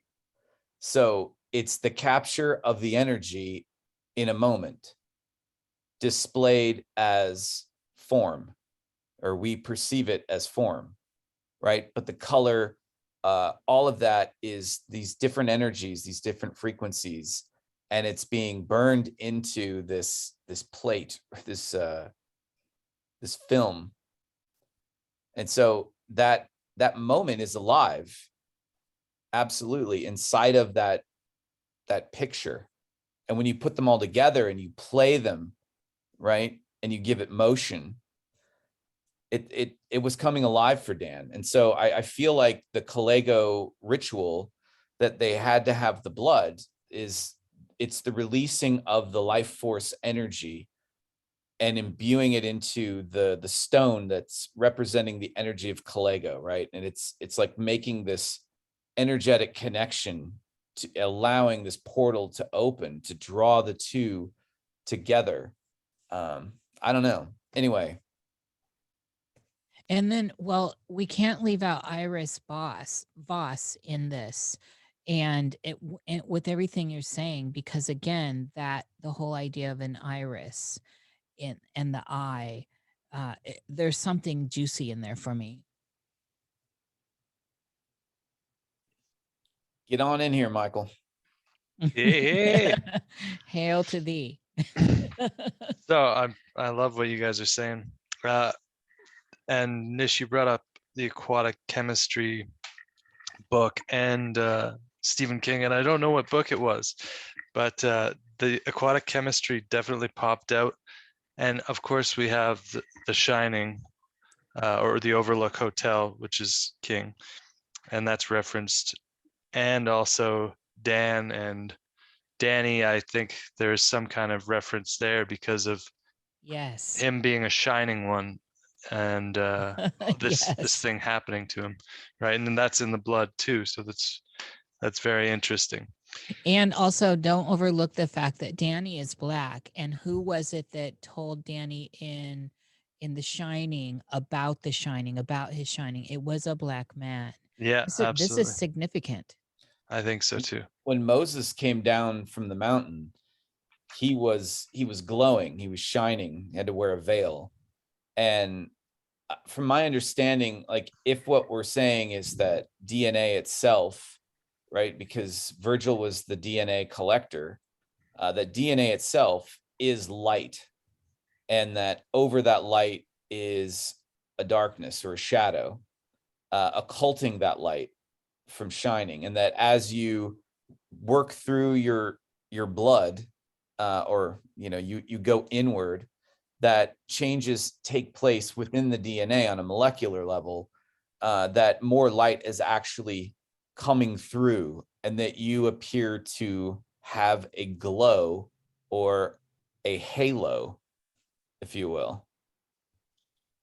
Yeah, and I like looking at this as well in a radioactive way, right? You have a lot of people that say they have seen, angels or gods, and they have what seems to be radiation poisoning after, or the Holy of Holies being possibly radioactive. Yes.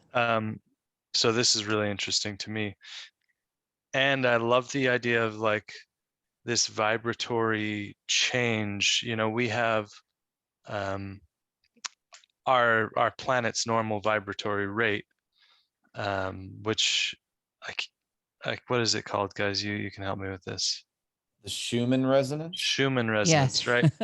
So what if other planets have, and obviously they do, different frequencies, and possibly opening a door to another dimension or planet could terraform parts of the Earth. And this is what I think you're seeing in the basement of the Visser, with the mold.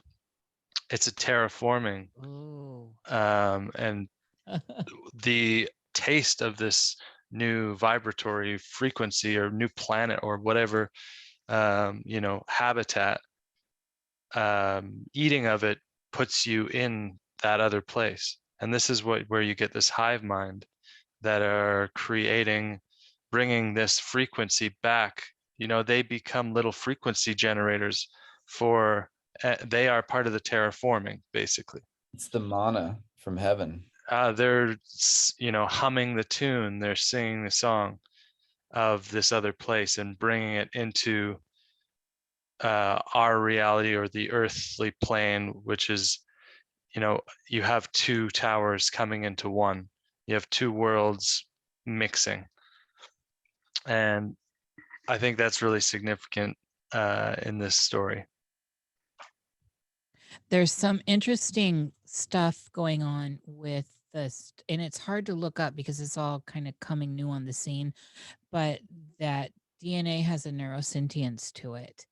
And I think that that could play into all of this shining aspect and this idea of the spiral sequence, the golden DNA, the shining ones, this bigger journey that is being taken by us as viewers of this series, but also out here in this world. And that's one of the things that I thought was interesting as well here is that, and I don't remember which one of you brought this in, but the mixing, oh, it was Eric, the mixing of realities here. So that with some of the stuff that's actually real in the real world, tying in that idea that these things, some of these places existed, some exist now, the artists, of course, the sanctuary, all this stuff that was in what we consider our reality helps us to suspend disbelief to move deeper into that reality.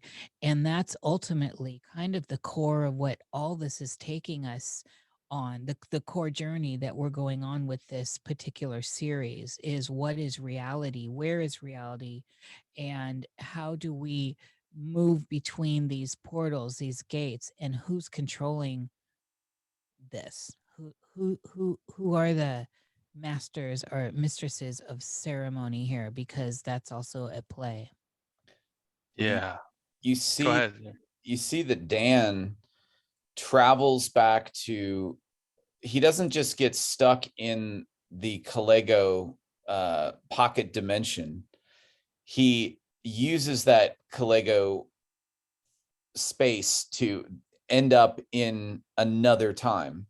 So like the time travel aspect is he goes to this central junction point where all time is accessible, right? And so in Kalego's world, I get this notion it's a library, it's massive library, and every book opens up to another story of you in another timeline or whatever it is. And so Dan is in that space, and then he doesn't really mean to like that.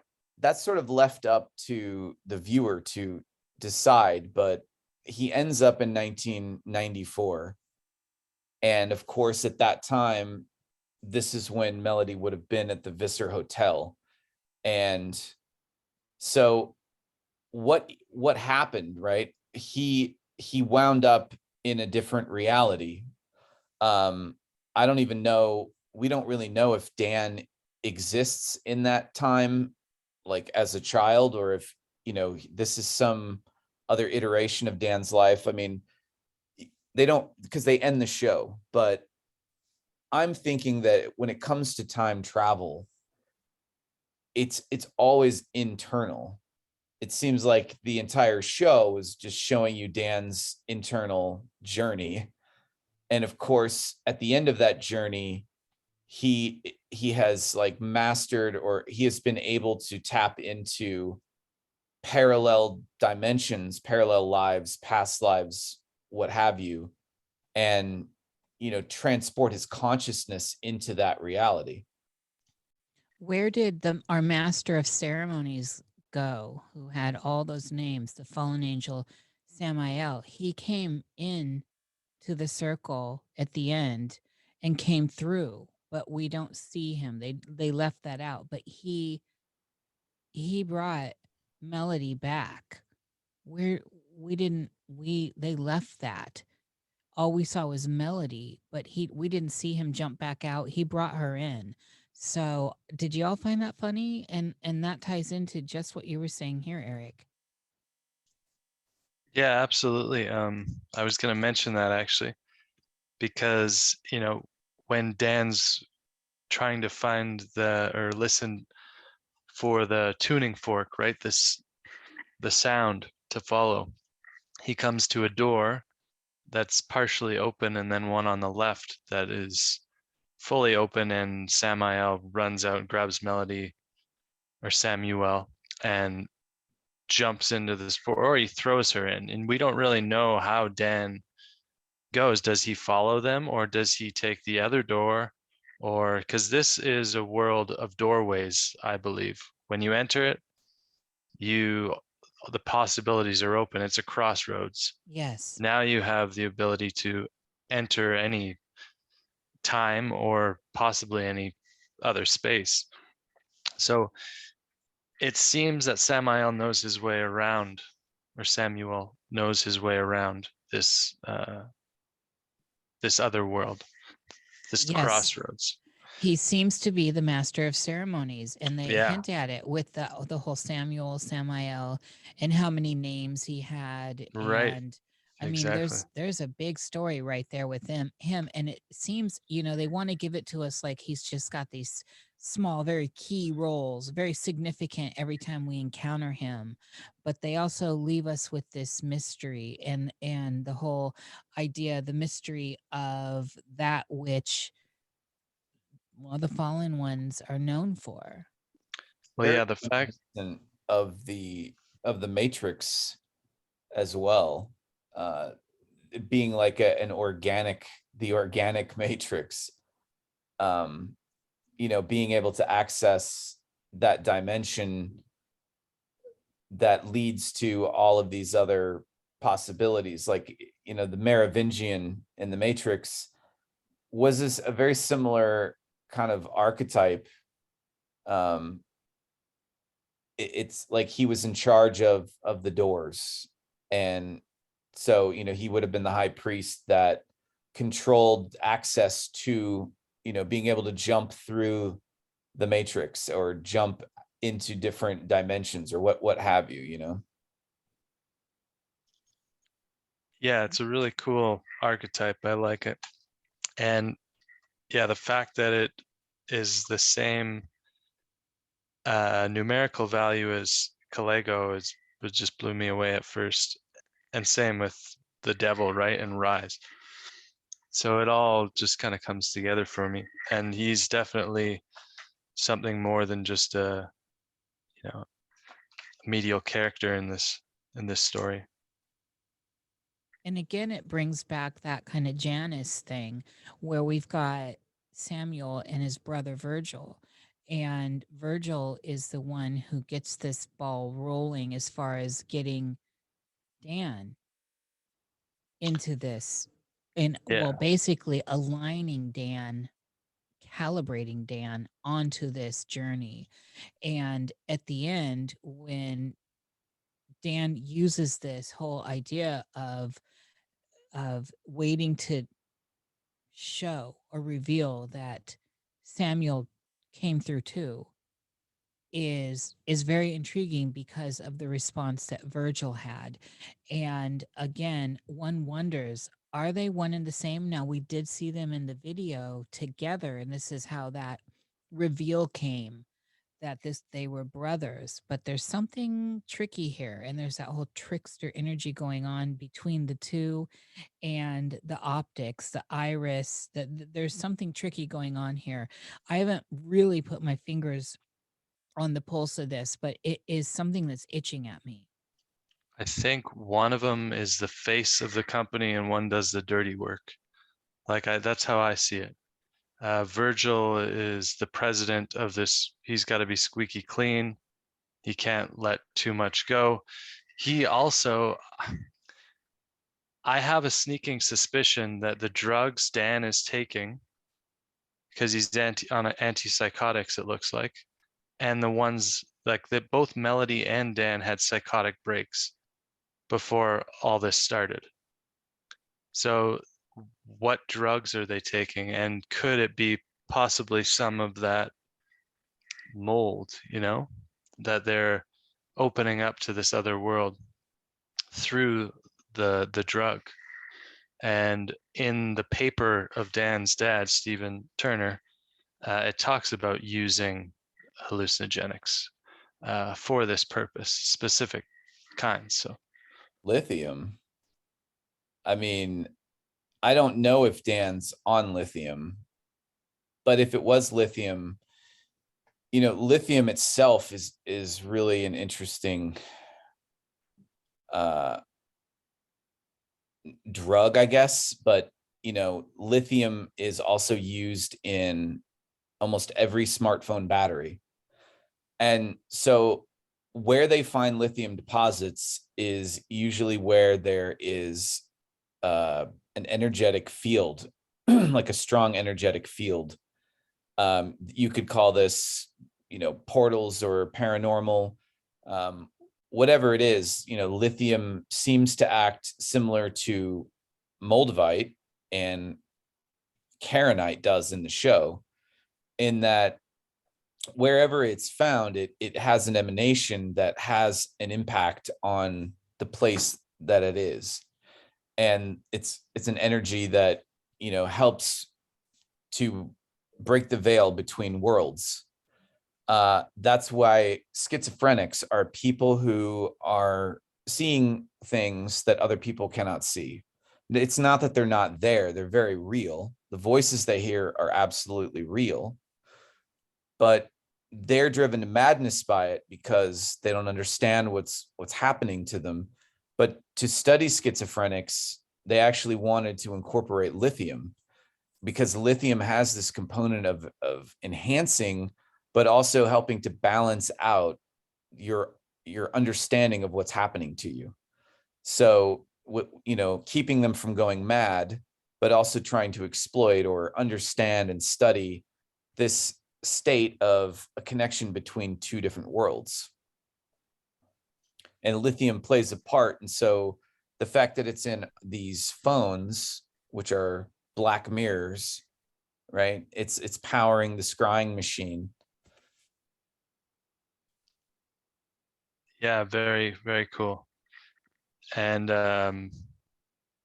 cobalt too in phones and batteries too, but that's obviously not something that's in anti-bipolar medication or bipolar medication.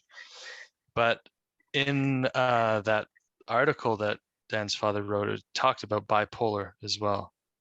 I couldn't read it quite properly, but talked about bipolar, and that might seem to me like, you have this twinning thing again.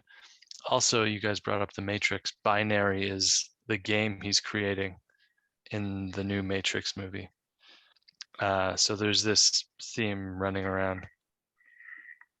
There's also, you touched on this, Michael, the Archive 81, just the title alone. And then, of course, as we're moving through halls and looking at other possible archives, we get a sense that, Archive 81, that it's the 81st archive, that there is this looping. And so, of course, just with that 88 alone, with the time travel and all this stuff that is telling us about portals and moving through the apparent idea of time and the tapes and celluloid and silver and all this 81st archive, that this is actually the business they're in, that the bigger deal here is that everything is on tape, some way, somehow, everything is recorded, and it's a matter of moving through the archives.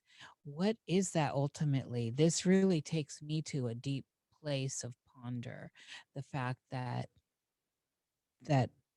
what's going on there, what's going on there. We're moving through archives that are circling back to other archives, and they're connecting and interconnecting. This is a big idea. Yeah, really big. And I think part of it is LMG is mapping territory, new territory. And I think even Davenport kind of mentions that. It might be in the podcast, but the Virgil Davenport character, maybe it is in the podcast if you guys didn't hear it. One of LMG's operations is to map these unknown worlds, basically. I think that what we're seeing, though, is that Dan, with his bipolar or schizophrenia, Dan was born with a connection to another dimension, and I think that his father was involved with this group, trying to find people. Like, he's the one, Dan's father is the one, I believe, that Melody went to go see before she ever went to the Visser. But I think he introduced her to somebody. And anyway, it's like, I That's think they were, Samuel. yeah, Samuel is the one who was trying to find out if she was Baldong. So he had a meeting with him, and then he said, "Oh no, it doesn't fit my criteria," but he was lying, and then kind of roped her into it. So I think that she was hired by LMG to film the Visser and ask about people, and she had an invested interest as well with her mother, having lived there, and just like Davenport did with Dan, right? Get him into the story, get him into this ritual of filming, and be part of this big ritual of this door, the opening of the portal. yeah, I think that Dan and Melody were both part of, a program or a way they were trying to find certain people. And Dan and Melody had this connection on many levels. Melody was probably similar to Dan in that, I don't know that she was bipolar, but she certainly had a sense of a connection to something greater. And I don't know, it just seemed like Dan had been pulled in to do this work just as Melody had been pulled in to do what she did to make the tape, right? They're like, Dan is completing what Melanie started. And because they're linked through, her therapist, all of these things that are connected synchronistically, that these people were chosen, for a reason. Because Dan is now, traveling through time. But I think that LMG chose Dan specifically for his connection. But like you were saying, Nish, it's just, how many other archives does LMG have? It can't be just this one archive. Right. And it's interesting, and none of us really noted this until right now, and I didn't even think about it. When Dan gets into that space, into the liminal space, the ether, if you will, the encounter with his family, and the thing that makes that very juicy is it's basically the Last Supper with his family, because the light turns on and it's already all laid out. It was laid out, and the light gets turned on, and then we see that narrative unfold before us, which leads us back into the hall with all the doors. Something there to make sure. I mean, this is a very significant chunk in Dan's process, the search for home, the search for one's genetic heritage, and how much of a yearning we all have within us is a big deal. This is what leads Dan into this. Ultimately, it got him deeper in seeing his father. And then of course Melody with the search for who's her mother, and how again Saint Joseph and Mary come into that narrative. Oh man, yeah, go We ahead. saw this overarching theme of, healing, connecting to ancestral timelines, and healing timelines. And that's why it resonated with me so much, because I've been doing that in my own personal practices. And so I've found a lot of similarities in this show to what I was trying to do. It's pretty fascinating. I love that you brought up that scene, because that is the reason why I don't think Kalego is like any kind of demonic figure. It's just he's an intelligence wanting to be fed, or he or it or whatever. Yes. And that's why you see his experience with Dan, like I would say that is Kalego who's creating that illusion for him, saying you can live in a world where your whole family didn't die and there was no fire, and let's play this out. And the real world could be just as much of an illusion, in a way. So it is interesting, and I think it is just, what kind of Leviathan are we feeding ultimately? Yes. Yes. Blood of my blood. There was a part of me that it was in there, and so I'm just going to put it out here, that looked at Kalego almost like a Christ figure. And because everything else, that all this other stuff is spiraling around this, and Kalego's a key figure here. We're rooted in Kalego this whole time. And there was something about, there's all the symbology on the icon of Kalego that is very important, and we didn't really get into all that, but there was a lot of it that seemed very significant. And he's wearing a mask, and we see purgatory, the opera, the mask, and all that stuff we talked about. But the mask is significant because who is he really? Yeah, I got a Predator vibe. The character that played the Predator in the movie Predator. And I also made a connection between Kalego and Cthulhu, right? A lot of Lovecraft here. That whole incantation felt very Lovecraftian, didn't it? Yes, yes. Yeah, in the podcast. So in the podcast, there is no Kalego. Well, not really. They go through a catalog of objects, sacred objects of power, and I think it's object 411 is a statue, and it's described similar to the one we see in the show. But it is some kind of aquatic god that has gills. Oh my God, with the book in the beginning. Yeah, yeah, Oh my God, Michael. Whoa. yeah. So that's pretty interesting. And then the next object that's after that, then you notice that there's also a blood stain on the head of this object. So it's this like statue. So that is like a direct reference to the Kalego sculpture. But then you next have an object that is hard to look at. It's defies geometry. And this, I think, they brought in onto the show, or brought in as an aspect of the Vesser building. And, because the structure, the base, I don't even know if we mentioned this, but the base of the Vesser building was always where the ritual was taking place, even in the Catskills, because Yes. the basement was moved to this location.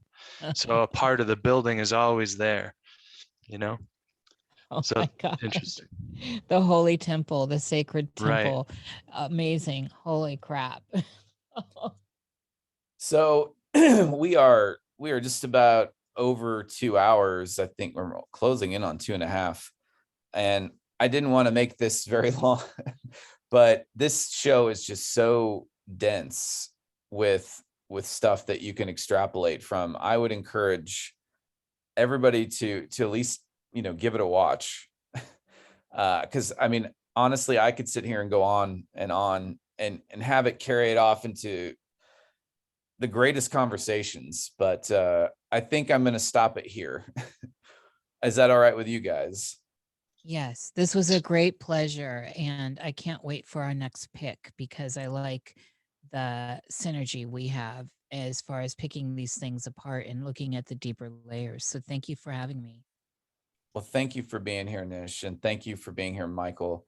And Nish, I think I have our next show. Oh, what is it? Now, you're just going to have to trust me on this one, but I trust you, Eric. it's Snowpiercer. the show, not the movie. Send me a link so I have exactly what I need to look at in an email, please. Okay, I will do that. And Michael, I can send you a similar thing if you hadn't watched it already. I have not seen it, but I've wanted to watch it. I've heard the series is good, and there's a lot of Stephen King vibes there. That train. Ooh. I'm getting through season 1. I think there are two seasons.